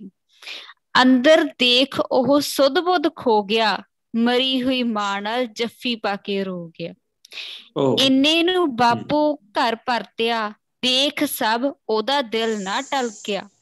ਦਵਾਈਆਂ ਚੁੱਕ ਉਹ ਮੁਸਕਰਾਇਆ, ਵੇਚ ਕੇ ਦਵਾਈਆਂ ਉਹ ਪਊਆ ਫੜ ਲਿਆਇਆ। ਕਹਿੰਦਾ ਤੂੰ ਰੋਈ ਜਾ, ਜ਼ਾਰ ਜ਼ਾਰ ਪੈਸੇ ਇਕੱਠੇ ਕਰ, ਕੱਲ ਸਵੇਰ ਨੂੰ ਕਰ ਦਿਆਂਗੇ ਸੰਸਕਾਰ, ਐਵੇਂ ਨਾ ਡਰ। ਪੁੱਤ ਕਹਿੰਦਾ ਕਮਾਈ ਨਾਲ ਦਾ ਲਾਊਂਗਾ, ਤੇਰੇ ਵਾਂਗੂ ਭੀਖ ਦਾ ਕਫਨ ਨਾ ਪਾਊਂਗਾ। ਸਵਖਤੇ ਵੇਲੇ ਹੀ ਦਿਹਾੜੀ ਨੂੰ ਤੁਰ ਗਿਆ, ਸ਼ਾਮ ਤੱਕ ਸਾਰੇ ਹੱਲ ਹੀ ਕਰ ਗਿਆ। ਆਉਂਦਾ ਆਉਂਦਾ ਚਿੱਟਾ ਕਫਨ ਵੀ ਖਰੀਦ ਲਿਆਇਆ, ਬਾਪੂ ਨੇ ਫੜ ਉਹਨੂੰ ਦੁਕਾਨ ਤੇ ਵੇਚ ਆਇਆ। ਕਹਿੰਦਾ ਐਵੇਂ ਹੀ ਅੱਗ ਲਾ ਦੇ, ਕੱਪੜਾ ਕੋਈ ਚੱਕ ਤੂੰ ਇਹਦੇ ਤੇ ਪਾ ਦੇ। ਵੇਚੇ ਹੋਏ ਨਾਲ ਇੱਕ ਹੱਲ ਤੇ ਹੋ ਗਿਆ, ਰਾਤ ਦੀ ਰੋਟੀ ਦਾ ਵੀ ਇੰਤਜ਼ਾਮ ਹੋ ਗਿਆ। ਸਾਰੀ ਉਮਰ ਮਾਂ ਤੇਰੀ ਸਾਡਾ ਕਰਦੀ ਰਹੀ, ਜਾਂਦੇ ਹੋਏ ਵੀ 2 ਟੁੱਕ ਰੋਟੀ ਜੋਗਾ ਕਰ ਗਈ। ਲੋਕਾਂ ਤੋਂ ਪੈਸੇ ਇਕੱਠੇ ਕਰ ਭੋਗ ਵੀ ਪਾ ਦਿਆਂਗੇ, ਆਥਣ ਵੇਲੇ ਦਾਰੂ ਪੀ ਕੇ ਸਾਰੇ ਗਮ ਵੀ ਭੁਲਾ ਦਿਆਂਗੇ। ਜਿਵੇਂ ਇਹ ਗਈ ਉਵੇਂ ਆਪਾਂ ਨੇ ਵੀ ਤੁਰ ਜਾਣਾ ਏ, ਚੁੱਕੀ ਫਿਰਨ ਜੋ ਗਰੂਰ ਲਾਂਬੂ ਉਹਨਾਂ ਨੂੰ ਵੀ ਲੱਗ ਜਾਣਾ ਏ। ਚੁੱਪ ਕਰਕੇ ਕੱਢ ਲਾ ਜਿੰਨੀ ਰਹਿੰਦੀ ਏ, ਉਦਾਸੀਆਂ ਨਾਲ ਪਈ ਇੱਥੇ ਖੁਸ਼ੀ ਕਿੱਥੇ ਸੌਂਦੀ ਏ, ਉਦਾਸੀਆਂ ਨਾਲ ਪਈ ਇੱਥੇ ਖੁਸ਼ੀ ਕਿੱਥੇ ਸੌਂਦੀ ਏ। ਧੰਨਵਾਦ ਜੀ, ਬਹੁਤ ਬਹੁਤ। ਵਾਹ ਜੀ ਵਾਹ, ਬਹੁਤ ਅੱਛੇ ਬਹੁਤ ਅੱਛੇ, बहुत खूब। ਕਫਨ ਜਿਹੜਾ ਹੈ ਕਵਿਤਾ ਜਿਹੜੀ ਮਜ਼ਦੂਰ ਦੇ ਉੱਤੇ, ਮਜ਼ਦੂਰ ਦੇ ਦੁਖਾਂਤ ਨੂੰ ਪੇਸ਼ ਕਰਦੀ ਪ੍ਰਭ ਲਿਖਾਰੀ ਨੇ ਪੇਸ਼ ਕੀਤੀ ਹੈ। ਔਰ ਇਹਨਾਂ ਦਾ ਜਿਵੇਂ ਨਾਮ ਵੀ ਬੜਾ ਖੂਬਸੂਰਤ, ਪ੍ਰਭ ਦੇ ਨਾਲ ਲਿਖਾਰੀ ਖਲਸ, ਮੈਨੂੰ ਬੜਾ ਵਧੀਆ ਲੱਗਿਆ। ਔਰ ਜਿੱਦਾਂ ਇਹਨਾਂ ਨੇ ਗੱਲ ਕੀਤੀ ਸੀ ਮਜ਼ਦੂਰ ਦੀ, ਵੀ ਉਹ ਜਿਹੜਾ ਫਿਰ ਦਿਹਾੜੀ ਜਾਂਦਾ ਹੈ ਤੇ ਕਫਨ ਜੋਗਾ ਹੱਲ ਜਿਹੜਾ ਉਹ ਕਰਦਾ ਪੈਸਿਆਂ ਦੇ ਨਾਲ। ਸੋ ਮੈਨੂੰ ਇੱਕ ਦਫਾ ਲੈਨਨ ਨੇ ਆਖਿਆ ਸੀ, ਉਹ ਕਹਿੰਦਾ ਵੀ ਗਰੀਬ ਜੰਮਣਾ ਜਿਹੜਾ ਹੈ ਗੁਨਾਹ ਨਹੀਂ, ਪਰ ਗਰੀਬ ਮਰ ਜਾਣਾ ਗੁਨਾਹ। ਕਿਉਂਕਿ ਗਰੀਬ ਜੰਮਣਾ ਤੁਹਾਡੇ ਹੱਥ ਵਿੱਚ ਨਹੀਂ ਸੀ, ਕੋਈ ਤੁਹਾਡੀ ਮਰਜ਼ੀ ਨਹੀਂ ਹੈਗੀ ਉਹਦੇ ਵਿੱਚ, ਕੋਈ ਆਪਸ਼ਨ ਨਹੀਂ ਤੁਹਾਡੇ ਅੱਗੇ, ਪਰ ਤੁਸੀਂ ਉਸੇ ਗਰੀਬੀ ਦੇ ਵਿੱਚ ਜਾਂ ਉਹਨਾਂ ਹਾਲਾਤਾਂ ਦੇ ਵਿੱਚ ਉਸਨੂੰ ਐਕਸੈਪਟ ਕਰਕੇ ਜਾਂ ਉਹਦੇ ਨਾਲ ਤੁਸੀਂ ਨਿਰਾਸ਼ਾ ਬੰਨ ਕੇ ਔਰ ਇਹ ਸਵੀਕਾਰ ਕਰਕੇ ਵੀ ਅਸੀਂ ਤਾਂ ਮਾੜੇ ਕਰਮਾਂ ਵਾਲੇ ਸੀ ਜਾਂ ਸਾਡੇ ਕਰਮ ਮਾੜੇ ਸੀ, ਉਸ ਗੱਲ ਨੂੰ ਧਾਰ ਲੈਣਾ, ਤੇ ਇਹ ਉਸ ਤੋਂ ਵੀ ਵੱਡਾ ਗੁਨਾਹ। ਕਿਉਂਕਿ ਜਿਹੜੀ ਹਾਲਾਤਾਂ ਦੀ ਗਰੀਬੀ ਤਾਂ ਕਦੇ ਨਾ ਕਦੇ ਚਲੀ ਜਾਂਦੀ ਹੈ, ਪਰ ਅਗਰ ਥਿੰਕ ਦੀ ਗਰੀਬੀ ਆ, ਸਾਡੀ ਸੋਚ ਦੀ ਗਰੀਬੀ ਹੈ, ਤਾਂ ਉਹ ਸਾਨੂੰ ਜਿਹੜੀ ਹੈ ਉਹ ਦਾ ਉਮਰ ਜਿਹੜੀ ਹੈ ਉਹ ਬੜੀ ਮੁਸ਼ਕਿਲਾਤ ਪੇਸ਼ ਕਰਦੀ ਰਹਿੰਦੀ ਹੈ। ਸੋ ਇਹ ਬੜਾ ਵਧੀਆ ਇਹਨਾਂ ਨੇ ਇੱਕ ਸੁਨੇਹਾ ਦਿੱਤਾ ਸੀ। ਔਰ ਬਾਕੀ ਜਿਵੇਂ ਇਹਨਾਂ ਦੀ ਕਵਿਤਾ ਦੇ ਵਿੱਚ ਇੱਕ ਅੰਸ਼ ਝਲਕ ਰਿਹਾ ਸੀ, ਸਾਡੀ ਸਮਾਜ ਦੀ ਵੀ ਇਹ ਤਰਾਸ਼ਦੀ ਹੈ ਕਿ ਅਸੀਂ ਕਿਸੇ ਦੇ ਉੱਤੇ ਤਰਸ ਕਰਕੇ ਤੇ ਆਪਣੇ ਆਪ ਨੂੰ ਵੀ ਅਸਲ 'ਚ ਅਸੀਂ ਵੱਡਾ ਦਿਖਾਉਣ ਦੀ ਕੋਸ਼ਿਸ਼ ਕਰਦੇ ਰਹਿੰਦੇ ਹਾਂ। ਤੇ ਕਈ ਵਾਰ ਅਗਾਂਹ ਵਾਲੇ ਨੂੰ ਵੀ ਇਹ ਆ ਜਾਂਦਾ ਹੈ ਵੀ ਲੋਕ ਮੇਰੇ ਤੇ ਤਰਸ ਕਰ ਰਹੇ ਆ ਤੇ ਵੀ ਮੈਂ ਤਰਸ ਦਾ ਪਾਤਰੀ ਬਣ ਕੇ ਰਵਾਂ। ਉਹ ਜਿਹੜੀ ਇਹ ਦੋਨਾਂ ਤਰਸ ਦੇਣ ਵਾਲੇ ਨੂੰ ਵੀ ਆਪਣੀ ਖੁਸ਼ੀ ਮਿਲ ਰਹੀ ਹੈ, ਇੱਕ ਆਨੰਦ ਉਹਦੇ ਚੋਂ, ਯਾਨੀ ਕਿ ਦੂਸਰੇ ਨੂੰ ਆਪਣਾ ਵੱਡਾਪਣ ਦਿਖਾ ਕੇ, ਔਰ ਤਰਸ ਲੈਣ ਵਾਲੇ ਨੂੰ ਜਿਹੜੀ ਆ ਉਹ ਮੈਂ ਤਾਂ ਕਹੂੰਗਾ ਵੀ ਜਲੀਲਤ ਅਸਲ ਦੇ ਵਿੱਚ ਹੁੰਦੀ ਆ। ਇੱਕ ਦਫਾ ਮੈਂ ਮਿੰਨੀ ਕਹਾਣੀ ਪੜ੍ਹੀ ਸੀ ਕਿਸੇ ਦੀ, ਉਹਦਾ ਇੱਕ ਮੈਨੂੰ ਕਹਾਣੀਕਾਰ ਦਾ ਨਾਮ ਨਹੀਂ ਯਾਦ ਹੋਣਾ, ਪਰ ਉਹ ਕਹਾਣੀ ਉਹ ਸੀ ਕਿ ਉਹ ਕਹਿੰਦਾ ਵੀ ਕਿਸੇ ਮਜ਼ਦੂਰ ਦੇ ਘਰ ਡੈਥ ਹੋ ਜਾਂਦੀ ਆ, ਗਰੀਬੀ ਬਹੁਤ ਹੁੰਦੀ ਆ, ਬਾਪ ਪਹਿਲਾਂ ਨਹੀਂ ਹੁੰਦਾ, ਇਕੱਲੀ ਮਾਂ ਹੁੰਦੀ ਆ, ਸੋ 3 ਭੈਣ ਭਰਾ ਹੁੰਦੇ ਆ, ਇੱਕ ਬੱਚਾ ਬਿਮਾਰ ਹੁੰਦਾ, ਉਹਦੀ ਡੈਥ ਹੋ ਜਾਂਦੀ ਆ। ਸੋ ਉਹਨਾਂ ਦੇ ਘਰੇ ਲੋਕ ਜਿਹੜੇ ਆਂਢੀ ਗੁਆਂਢੀ ਦੁੱਖ ਪ੍ਰਗਟ ਕਰਦੇ ਆ, ਰੋਟੀ ਪਾਣੀ ਸੁਬਾਹ ਸ਼ਾਮ ਉਹਨਾਂ ਨੂੰ ਦਿੰਦੇ ਆ, ਹਨਾ ਵੀ ਤੁਹਾਡੇ ਤੇ ਇਸ ਸਮੇਂ ਦੁੱਖ ਦੀ ਘੜੀ ਆ ਤੇ ਅਸੀਂ ਤੁਹਾਡੇ ਨਾਲ ਖੜੇ ਆ। ਸੋ ਕੁਛ ਦਿਨ ਲੰਘਦੇ ਆ, ਸਭ ਕੁਛ ਪਹਿਲਾਂ ਦੀ ਤਰ੍ਹਾਂ ਨੋਰਮਲ ਹੋ ਜਾਂਦਾ, ਉਹੀ ਗਰੀਬੀ, ਉਹੀ ਭੁੱਖਮਰੀ, ਉਹੀ ਹਾਲਾਤ ਫਿਰ ਪੈਦਾ ਹੋ ਜਾਂਦੇ ਆ। ਤਾਂ ਉਹ ਕਹਿੰਦੇ ਵੀ ਇੱਕ ਬੱਚਾ ਆਪਣੀ ਮਾਂ ਨੂੰ ਪੁੱਛਦਾ ਹੈ ਕਿ ਮਾਂ ਹੁਣ ਦੂਜਾ ਮੇਰਾ ਭਾਈ ਕਦੋਂ ਮਰੂਗਾ ਦੁਬਾਰਾ। ਉਹ ਹੈਰਾਨ ਹੁੰਦੀ ਵੀ ਤੂੰ ਇਸ ਤਰੀਕੇ ਨਾਲ ਕਿਉਂ ਕਹਿ ਰਿਹਾ ਵੀ ਮੇਰਾ ਦੂਸਰਾ ਭਾਈ ਕਿਉਂ ਮਰੂਗਾ। ਉਹ ਕਹਿੰਦਾ ਵੀ ਜਦੋਂ ਦੂਜਾ ਭਾਈ ਮਰੂਗਾ ਤੇ ਫਿਰ ਲੋਕ ਸਾਡੇ ਘਰੇ ਰੋਟੀ ਦੇਣ ਆਉਣਗੇ, ਸਾਡੇ ਨਾਲ ਦੁੱਖ ਸੁੱਖ ਕਰਨਗੇ, ਤੇ ਲੋਕ ਮਤਲਬ ਕਿ ਸਾਨੂੰ ਹੈਲਪ ਕਰਨਗੇ, ਵੀ ਹੁਣ ਤਾਂ ਜਿਹੜੇ ਲੋਕ ਸਾਡੀ ਬਾਤ ਪੁੱਛਣੋਂ ਹਟ ਗਏ।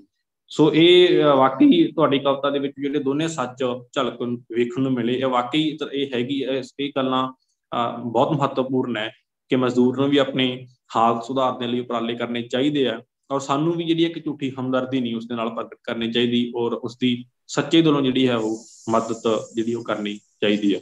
ਪ੍ਰਭ ਲਿਖਾਰੀ, ਤੁਹਾਡਾ ਬਹੁਤ ਬਹੁਤ ਧੰਨਵਾਦ, ਸ਼ੁਕਰੀਆ, ਤੁਸੀਂ ਅੱਜ ਦੀ ਇਸ ਮਹਿਫਲ ਦੇ ਵਿੱਚ ਔਰ ਅੱਗੇ ਵੀ ਲਗਾਤਾਰ ਜੁੜੇ ਰਹਿਣਾ। ਔਰ ਕਵੀਆਂ ਦੇ ਉੱਤੇ ਇਹ ਇਲਜ਼ਾਮ ਅਕਸਰ ਲੱਗ ਜਾਂਦਾ ਕਿ ਕਵੀ ਆਪਣੀ ਕਵਿਤਾ ਸੁਣਾ ਕੇ ਜਿਹੜੇ ਹੈ ਉਹ ਲਾਂਭੇ ਚਲੇ ਜਾਂਦੇ ਆ, ਦੂਸਰੀ ਕਵੀਆਂ ਦੀ ਕਵਿਤਾ ਨਹੀਂ ਸੁਣਦੇ। ਪਰ ਉਮੀਦ ਆ ਵੀ ਤੁਸੀਂ ਇਸ ਮਹਿਫਲ ਦੇ ਦੌਰਾਨ ਲਗਾਤਾਰ ਜੁੜੇ ਰਹੋਗੇ। ਜਿਵੇਂ ਕਹਿੰਦੇ ਕਈ ਆਪਦੀ ਬੈਟਿੰਗ ਕਰਕੇ ਫਿਰ ਫੀਲਡਿੰਗ ਨਹੀਂ ਕਰਦੇ, ਤੁਸੀਂ ਹੁਣ ਫੀਲਡਿੰਗ ਵੀ ਆਪਦੀ ਬੈਟਿੰਗ ਤੋਂ ਬਾਅਦ ਕਰਨੀ ਹੈ ਅੱਜ ਦੀ ਇਸ ਮਹਿਫਲ ਦੇ ਵਿੱਚ। ਔਰ ਸਾਡੀ ਇਸ ਮਹਿਫਲ ਦੀ ਇਹ ਬੜੀ ਖੁਸ਼ਨਸੀਬੀ ਆ ਕਿ ਡਾਕਟਰ ਜਗਤਾਰ ਸਿੰਘ ਧੀਮਾਨ ਬੜਾ ਸਤਿਕਾਰ ਨਾਮ ਉਹ ਸ਼ੁਰੂ ਤੋਂ ਲੈ ਕੇ ਹੁਣ ਤੱਕ ਸਾਡੇ ਨਾਲ ਲਗਾਤਾਰ ਜੁੜੇ ਹੋਏ ਆ। ਔਰ ਮੈਂ ਤਾਂ ਪਹਿਲਾਂ ਵੀ ਫੰਕਸ਼ਨਾਂ ਦੇ ਵਿੱਚ ਗੱਲ ਨੋਟ ਕੀਤੀ ਕਿ ਸਾਰਾ ਫੰਕਸ਼ਨ ਉਹਨਾਂ ਨੇ ਸੁਣਿਆ। ਔਰ ਸਰੋਤਾ ਬਣਨਾ ਤਾਂ ਸਭ ਤੋਂ ਵੱਡੀ ਗੱਲ ਆ, ਸਭ ਤੋਂ ਵੱਡੀ ਗੱਲ ਸੁਣਨਾ। ਜਪਜੀ ਸਾਹਿਬ ਦੇ ਵਿੱਚ ਵੀ ਸੁਣਨ ਦਾ ਬਹੁਤ ਮਹੱਤਵ ਆ। ਸੁਣਿਆ ਸਤਿ ਪ੍ਰਨਾਮ, ਸੁਣਿਆ ਧਰਤਾ ਵਲ ਆਕਾਸ਼। ਸਰੋਤਾ ਵੀ ਲਗਾਤਾਰ ਬਣਨਾ ਔਰ ਸਾਰੀ ਮਹਿਫਲ ਨੂੰ ਸੁਣਨਾ, ਇਹ ਬੜੀ ਉਹਨਾਂ ਦੀ ਇੱਕ ਜਹਨੀਅਤ ਦੀ, ਵੱਡੀ ਜਹਨੀਅਤ ਦੀ ਇੱਕ ਖੂਬੀ ਹੈ। ਔਰ ਅਸੀਂ ਵੀ ਖੁਸ਼ਨਸੀਬ ਹਾਂ ਕਿ ਅੱਜ ਦੀ ਸਾਡੀ ਮਹਿਫਲ ਨੂੰ ਲਗਾਤਾਰ ਸੁਣ ਰਹੇ ਨੇ।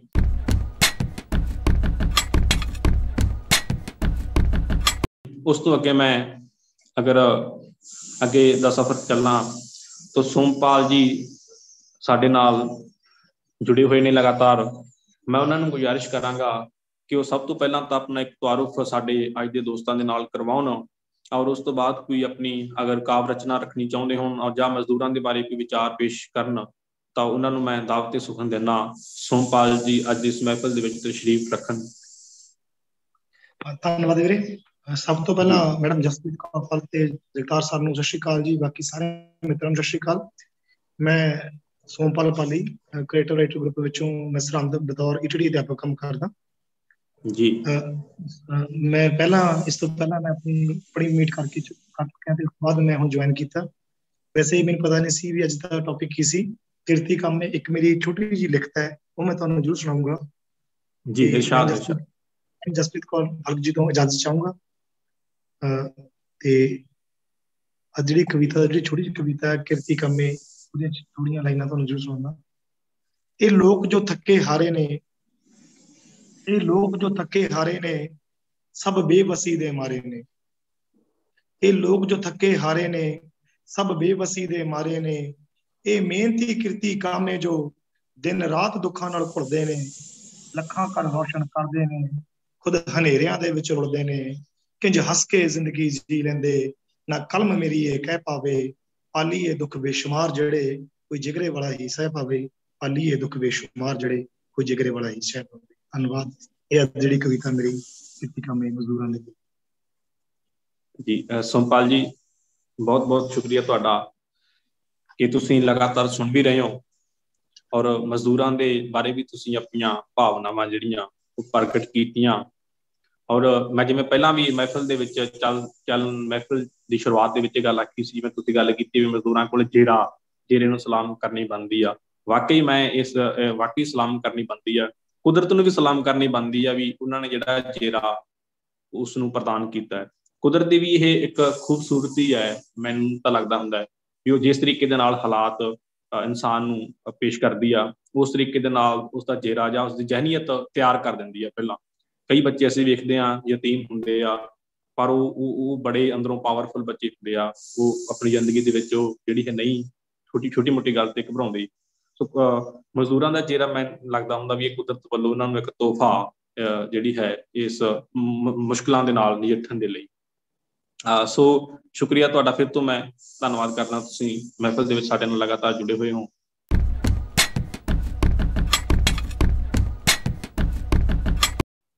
ਹੁਣ ਮੈਂ ਗੁਜ਼ਾਰਿਸ਼ ਕਰਦਾ ਮੈਂਡੀ ਖੱਟੜਾ ਜੀ ਨੂੰ ਕਿ ਉਹ ਵੀ ਆਪਣੇ ਜਿਹੜੇ ਭਾਵ ਦਿਲ ਦੇ ਆ ਉਹ ਸਾਡੇ ਨਾਲ ਅੱਜ ਦੀ ਇਸ ਮਹਿਫਲ ਦੇ ਵਿੱਚ ਕਾਫੀ ਮੈਂ ਜਦੋਂ ਉਹਨਾਂ ਨਾਲ ਗੱਲ ਕੀਤੀ ਸੀ ਉਦੋਂ ਤੋਂ ਹੀ ਮੈਂ ਇਹ ਮਹਿਸੂਸ ਕਰ ਰਿਹਾ ਵੀ ਉਹ ਜ਼ਿਆਦਾ ਰੁਝੇਵਿਆਂ ਦੇ ਵਿੱਚ ਲਗਾਤਾਰ ਰਹਿੰਦੇ ਆ।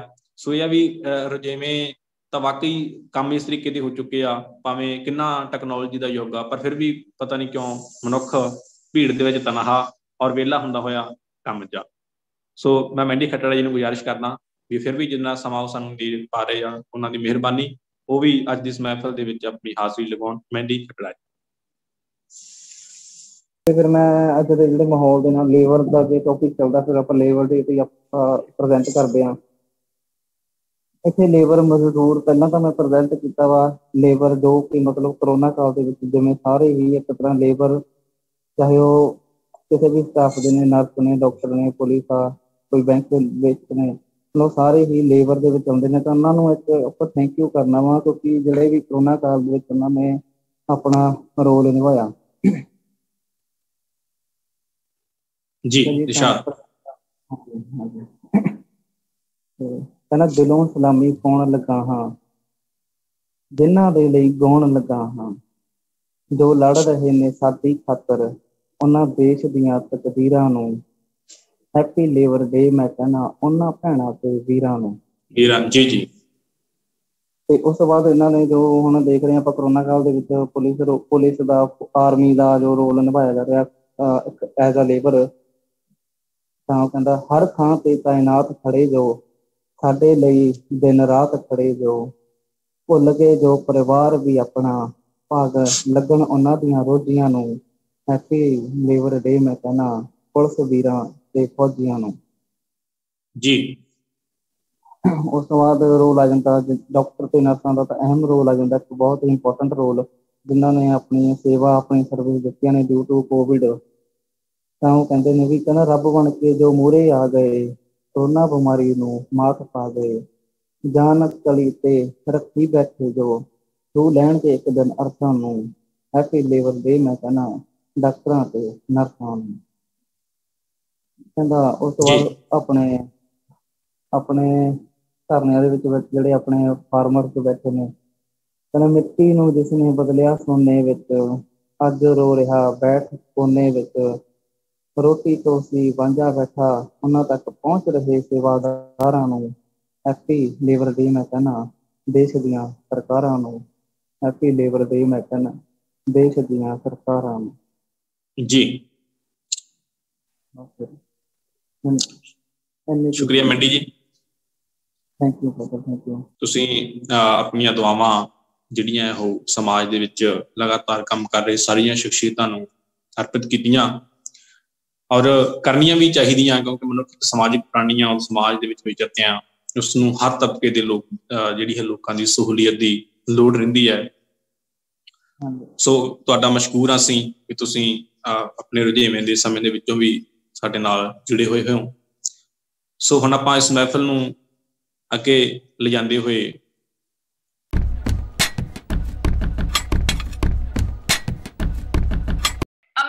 उस शख्स को आमंत्रित करना चाहती हूँ जो अभी तक इस कार्यक्रम के लिए सबकी अगुवाई कर रहे थे और इस कार्यक्रम का रूपरेखा तैयार की, सबको आमंत्रित किया, पोस्टर भी अपने आप ही बनाया।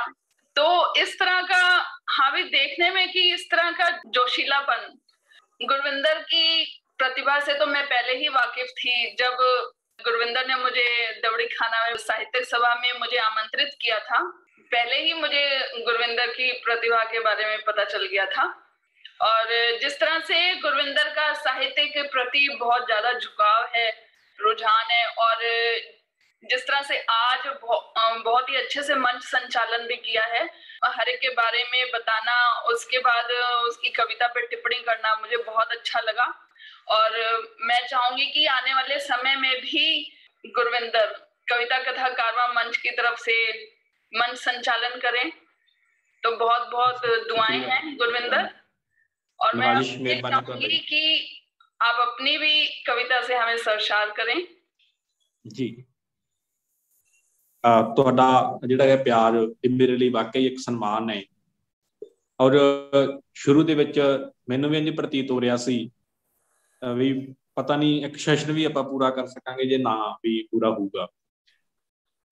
ਤੋ ਪਰ ਜਿਸ ਸਫਲਤਾ ਦੇ ਨਾਲ ਇਹ ਪ੍ਰੋਗਰਾਮ ਸਾਰਾ ਚੱਲਿਆ, ਇੱਕ ਮਾਹੌਲ ਬਣਿਆ, ਕਿਉਂਕਿ ਸਾਹਿਤਕ ਮੇਰਾ ਇਹ ਮੰਨਣਾ ਵੀ ਜਿਹੜੀ ਸਾਹਿਤਕ ਗਤੀਵਿਧੀ ਕੋਈ ਵੀ ਆ ਜਾਂ ਸ਼ਾਇਰੀ ਤਾਂ ਖਾਸ ਕਰਕੇ ਉਹ ਇੱਕ ਮਾਹੌਲ ਦੀ ਡਿਮਾਂਡ ਕਰਦੀ ਆ ਵੀ ਉਹਨੂੰ ਜੇ ਮੁਨੱਸਰ ਇੱਕ ਮਾਹੌਲ ਅਸੀਂ ਪ੍ਰਦਾਨ ਕਰ ਸਕੀਏ ਤਾਂ ਮਹਿਫਲ ਸਫਲ ਸਮਝੀ ਜਾ ਸਕਦੀ ਆ।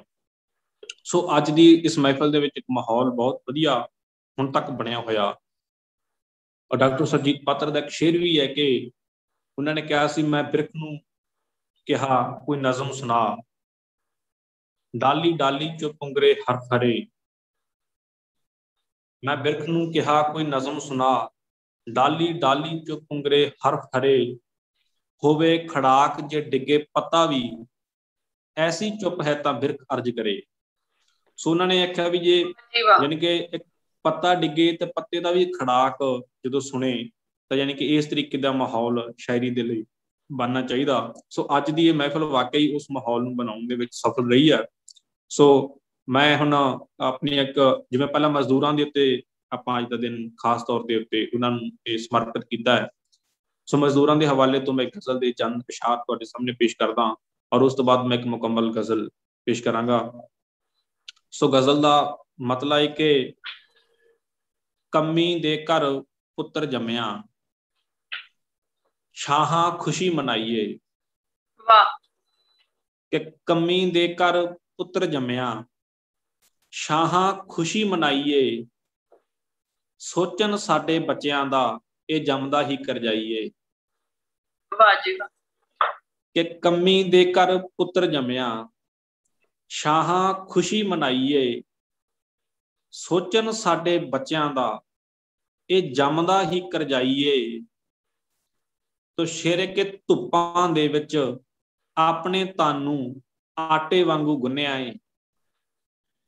ਕਿ ਧੁੱਪਾਂ ਦੇ ਵਿੱਚ ਆਪਣੇ ਤਨ ਨੂੰ ਆਟੇ ਵਾਂਗੂ ਗੁੰਨਿਆ ਏ। ਫੇਰ ਕਿਤੇ ਜਾ ਖਾਣ ਦੀ ਖਾਤਰ ਰੋਟੀ ਇੱਕ ਥਿਆਈਏ। ਵਾਹ ਜੀ ਵਾਹ। ਸ਼ੁਕਰੀਆ। ਕਿ ਧੁੱਪਾਂ ਦੇ ਵਿੱਚ ਆਪਣੇ ਤਨ ਨੂੰ ਆਟੇ ਵਾਂਗੂ ਗੁੰਨਿਆ ਏ। ਫੇਰ ਕਿਤੇ ਜਾ ਖਾਣ ਦੀ ਖਾਤਰ ਰੋਟੀ ਇੱਕ ਥਿਆਈਏ। ਤੋ ਸ਼ੇਰ ਕਿ ਇੱਧਰ ਬੱਚੇ ਭੁੱਖੇ ਵਿਲਕਣ, ਘਰ ਵਿੱਚ ਕੁਝ ਵੀ ਖਾਣ ਨੂੰ ਨਹੀਂ।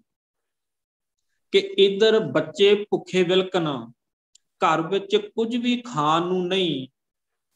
ਉਧਰ ਬਹੁਤ ਦਿਨਾਂ ਦੀ ਮਾਂ ਦੀ ਮੁੱਕੀ ਪਈ ਦਵਾਈ ਏ। ਵਾਹ ਜੀ ਵਾਹ। ਇਹ ਕਿ ਇੱਧਰ ਬੱਚੇ ਭੁੱਖੇ ਵਿਲਕਣ, ਘਰ ਵਿੱਚ ਕੁਝ ਵੀ ਖਾਣ ਨੂੰ ਨਹੀਂ। ਉਧਰ ਬਹੁਤ ਦਿਨਾਂ ਤੋਂ ਮਾਂ ਦੀ ਮੁੱਕੀ ਪਈ ਦਵਾਈ ਏ।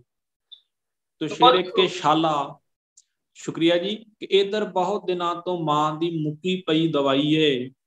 ਕਿ ਸ਼ਾਲਾ ਉਸਦੇ ਪੈਰਾਂ ਹੇਠਾਂ ਅੱਗ ਦੇ ਭਾਂਬੜ ਬਾਲ ਦਿਆਂਗੇ। ਕਿ ਸ਼ਾਲਾ ਉਸਦੇ ਪੈਰਾਂ ਹੇਠਾਂ ਅੱਗ ਦੇ ਭਾਂਬੜ ਬਾਲ ਦਿਆਂਗੇ। ਸਾਡੇ ਚੁੱਲ੍ਹਿਆਂ ਵਿੱਚੋਂ ਜਿਸਨੇ ਮੱਚਦੀ ਅੱਗ ਬੁਝਾਈ ਏ। ਵਾਹ ਜੀ ਵਾਹ। ਸ਼ੁਕਰੀਆ। ਕਿ ਸ਼ਾਲਾ ਉਸਦੇ ਪੈਰਾਂ ਹੇਠਾਂ ਅੱਗ ਦੇ ਭਾਂਬੜ ਬਾਲ ਦਿਆਂਗੇ। ਸਾਡੇ ਚੁੱਲ੍ਹਿਆਂ ਵਿੱਚੋਂ ਜਿਸਨੇ ਮੱਚਦੀ ਅੱਗ ਬੁਝਾਈ ਏ। ਕਿ ਕੰਮੀ ਦੇ ਘਰ ਪੁੱਤਰ ਜੰਮਿਆ, ਸ਼ਾਹਾਂ ਖੁਸ਼ੀ ਮਨਾਈਏ। ਸੋਚਣ ਸਾਡੇ ਬੱਚਿਆਂ ਦਾ ਇਹ ਜੰਮਦਾ ਹੀ ਕਰਜਾਈਏ। ਬਹੁਤ ਸ਼ੁਕਰੀਆ, ਬਹੁਤ ਮਿਹਰਬਾਨੀ। ਔਰ ਉਸ ਤੋਂ ਬਾਅਦ ਮੈਂ ਇੱਕ ਮੁਕੰਮਲ ਗਜ਼ਲ ਦੇ ਕੁਝ ਅਸ਼ਾਰ ਪੇਸ਼ ਕਰਦਾ। ਤੋ ਗਜ਼ਲ ਦਾ ਮਤਲਬ ਕੀਤਾ ਕਿ ਜੇਕਰ ਪੈ ਗਿਆ ਫਿੱਕ ਵੇ ਸਾਡੀ ਯਾਰੀ ਵਿੱਚ।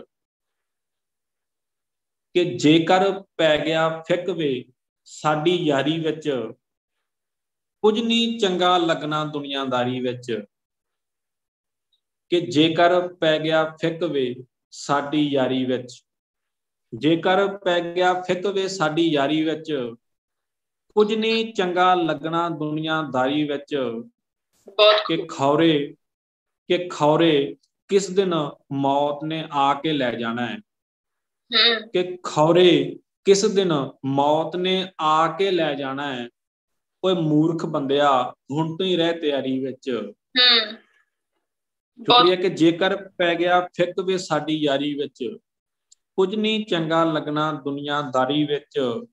ਕਿ ਖੌਰੇ ਕਿਸ ਦਿਨ ਮੌਤ ਨੇ ਆ ਕੇ ਲੈ ਜਾਣਾ ਹੈ। ਓਏ ਮੂਰਖ ਬੰਦਿਆ ਹੁਣ ਤੋਂ ਹੀ ਰਹਿ ਤਿਆਰੀ ਵਿੱਚ। ਤੋ ਸ਼ੇਰੇ ਕਿ ਉਸਨੂੰ ਬਾਰੀ ਦੇ ਵਿੱਚ ਖੜਿਆਂ ਤੱਕ ਕੇ ਲੱਗਿਆ। ਕਿ ਉਸਨੂੰ ਬਾਰੀ ਦੇ ਵਿੱਚ ਖੜਿਆਂ ਤੱਕ ਕੇ ਲੱਗਿਆ। ਅੰਬਰੋਂ ਲੈ ਕੇ ਆ ਗਿਆ ਏ ਚੰਨ ਬਾਰੀ ਵਿੱਚ।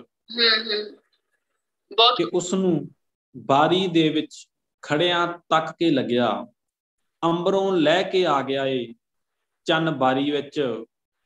ਤੋ ਸ਼ੇਰੇ ਕੇ ਦੋ ਪਾਸੇ ਹਨ ਦੰਦੇ ਹੁੰਦੇ ਲੋਕਾਂ ਦੀ ਜੀਭਾ ਦੇ। ਕਿ ਦੋ ਪਾਸੇ ਹਨ ਦੰਦੇ ਹੁੰਦੇ ਲੋਕਾਂ ਦੀ ਜੀਭਾ ਦੇ। ਜਦ ਕਿ ਇੱਕ ਪਾਸੇ ਹਨ ਹੁੰਦੇ ਦੰਦੇ ਆਰੀ ਵਿੱਚ। ਬਹੁਤ ਖੂਬ। ਕਿ ਦੋ ਪਾਸੇ ਹਨ ਦੰਦੇ ਹੁੰਦੇ ਲੋਕਾਂ ਦੀ ਜੀਭਾ ਦੇ। ਜਦ ਕਿ ਇੱਕ ਪਾਸੇ ਹਨ ਦੰਦੇ ਹੁੰਦੇ ਆਰੀ ਵਿੱਚ। ਤੋ ਸ਼ੇਰੇ ਕੇ ਖਾਸ ਮੈਂ ਚਾਹੂੰਗਾ ਕਿ ਸ਼ੇਰ ਦੇ ਉੱਤੇ ਥੋੜੀ ਤਵੱਜੋ ਦੋਸਤ ਦੇਣਾ। ਕਿ ਦੋ ਪਾਸੇ ਹਨ ਦੰਦੇ ਹੁੰਦੇ ਲੋਕਾਂ ਦੀ ਜੀਭਾ ਦੇ। ਜਦ ਕਿ ਇੱਕ ਪਾਸੇ ਹਨ ਦੰਦੇ ਹੁੰਦੇ ਆਰੀ ਵਿੱਚ, ਤੁਸ਼ੇਰ ਕੇ ਸੋਭਾ ਅਤੇ ਦੁਆਵਾਂ ਮੰਗਦਾ ਹੈ ਦਾਨ ਦੇ ਬਦਲੇ 'ਚ। ਕਿ ਸੋਭਾ ਅਤੇ ਦੁਆਵਾਂ ਮੰਗਦਾ ਹੈ ਦਾਨ ਦੇ ਬਦਲੇ 'ਚ, ਫਰਕ ਨਜ਼ਰ ਨਹੀਂ ਆਉਂਦਾ ਮੈਨੂੰ ਦਾਨੀ ਅਤੇ ਭਿਖਾਰੀ ਵਿੱਚ। ਕਿ ਸੋਭਾ ਅਤੇ ਦੁਆਵਾਂ ਮੰਗਦਾ ਹੈ ਦਾਨ ਦੇ ਬਦਲੇ 'ਚ, ਫਰਕ ਨਜ਼ਰ ਨਹੀਂ ਆਉਂਦਾ ਮੈਨੂੰ ਦਾਨੀ ਅਤੇ ਭਿਖਾਰੀ ਵਿੱਚ। ਕਿ ਸੋਭਾ ਅਤੇ ਦੁਆਵਾਂ ਮੰਗਦਾ ਹੈ ਦਾਨ ਦੇ ਬਦਲੇ 'ਚ, ਫਰਕ ਨਜ਼ਰ ਨਹੀਂ ਆਉਂਦਾ ਮੈਨੂੰ ਦਾਨੀ ਅਤੇ ਭਿਖਾਰੀ ਵਿੱਚ। ਹਾਂਜੀ। ਤੁਸ਼ੇਰੇ ਕੇ ਚੁੱਪ ਪਸਰ ਗਈ ਰਿੰਦਾਂ ਦੀ ਮਹਿਫਲ ਦੇ ਅੰਦਰ। ਕਿ ਚੁੱਪ ਪਸਰ ਗਈ ਰਿੰਦਾਂ ਦੀ ਮਹਿਫਲ ਦੇ ਅੰਦਰ, ਜਦ ਆ ਕੇ ਬਹਿ ਗਏ ਮੁੱਲਾ ਅਤੇ ਪੁਜਾਰੀ ਵਿੱਚ। ਵਾਹ ਜੀ ਵਾਹ। ਕਿ ਚੁੱਪ ਪਸਰ ਗਈ ਰਿੰਦਾਂ ਦੀ ਮਹਿਫਲ ਦੇ ਅੰਦਰ, ਜਦ ਆ ਕੇ ਬਹਿ ਗਏ ਮੁੱਲਾ ਅਤੇ ਪੁਜਾਰੀ ਵਿੱਚ। ਤੁਸ਼ੇਰੇ ਕੇ ਤੈਨੂੰ ਹਾਸਲ ਕਰਨ ਦੀ ਖਾਤਰ ਆਸ਼ਕ ਏਦਾਂ ਫਿਰਦੇ ਨੇ। ਕਿ ਤੈਨੂੰ ਹਾਸਲ ਕਰਨ ਦੀ ਖਾਤਰ ਆਸ਼ਕ ਏਦਾਂ ਫਿਰਦੇ ਨੇ, ਨਿਕਲੀ ਹੋਵੇ ਪੋਸਟ ਭਰਤੀ ਜਿਉਂ ਸਰਕਾਰੀ ਵਿੱਚ। ਕਿ ਤੈਨੂੰ ਹਾਸਲ ਕਰਨ ਦੀ ਖਾਤਰ ਆਸ਼ਕ ਏਦਾਂ ਫਿਰਦੇ ਨੇ, ਨਿਕਲੀ ਹੋਵੇ ਪੋਸਟ ਭਰਤੀ ਜਿਉਂ ਸਰਕਾਰੀ ਵਿੱਚ। ਤੁਸ਼ੇਰੇ ਕੇ ਉਹ ਕਹਿੰਦੀ ਏ ਆ ਵੇ ਅੜਿਆ ਗੱਲਾਂ ਕਰੀਏ ਪਿਆਰ ਦੀਆਂ। ਕਿ ਉਹ ਕਹਿੰਦੀ ਏ ਆ ਵੇ ਅੜਿਆ ਗੱਲਾਂ ਕਰੀਏ ਪਿਆਰ ਦੀਆਂ, ਪਿਆਰ ਪਿਊਰ ਹੈ ਕਿੱਥੇ ਸੁਝਦਾ ਅੜੀਏ ਬੇਰੁਜ਼ਗਾਰੀ ਵਿੱਚ। ਉਹ ਕਹਿੰਦੀ ਏ ਆਵੇ ਅੜਿਆ ਗੱਲਾਂ ਕਰੀਏ ਪਿਆਰ ਦੀਆਂ, ਪਿਆਰ ਪਿਊਰ ਹੈ ਕਿੱਥੇ ਸੁਝਦਾ ਅੜੀਏ ਬੇਰੁਜ਼ਗਾਰੀ ਵਿੱਚ। ਕਿ ਜੇਕਰ ਪੈ ਗਿਆ ਫਿੱਕ ਵੇ ਆਪਣੀ ਯਾਰੀ ਵਿੱਚ, ਕੁਝ ਨਹੀਂ ਚੰਗਾ ਲੱਗਣਾ ਦੁਨੀਆਦਾਰੀ ਵਿੱਚ। ਕਿ ਖੌਰੇ ਕਿਸ ਦਿਨ ਮੌਤ ਨੇ ਆ ਕੇ ਲੈ ਜਾਣਾ ਹੈ, ਓਏ ਮੂਰਖ ਬੰਦਿਆ ਹੁਣ ਤੋਂ ਹੀ ਰਹਿ ਤਿਆਰੀ ਵਿੱਚ। ਸ਼ੁਕਰੀਆ ਨਵਾਜ਼ਿਸ਼ ਸਾਰੇ ਦੋਸਤਾਂ ਨੇ ਗਜ਼ਲ ਨੂੰ ਸੁਣਿਆ।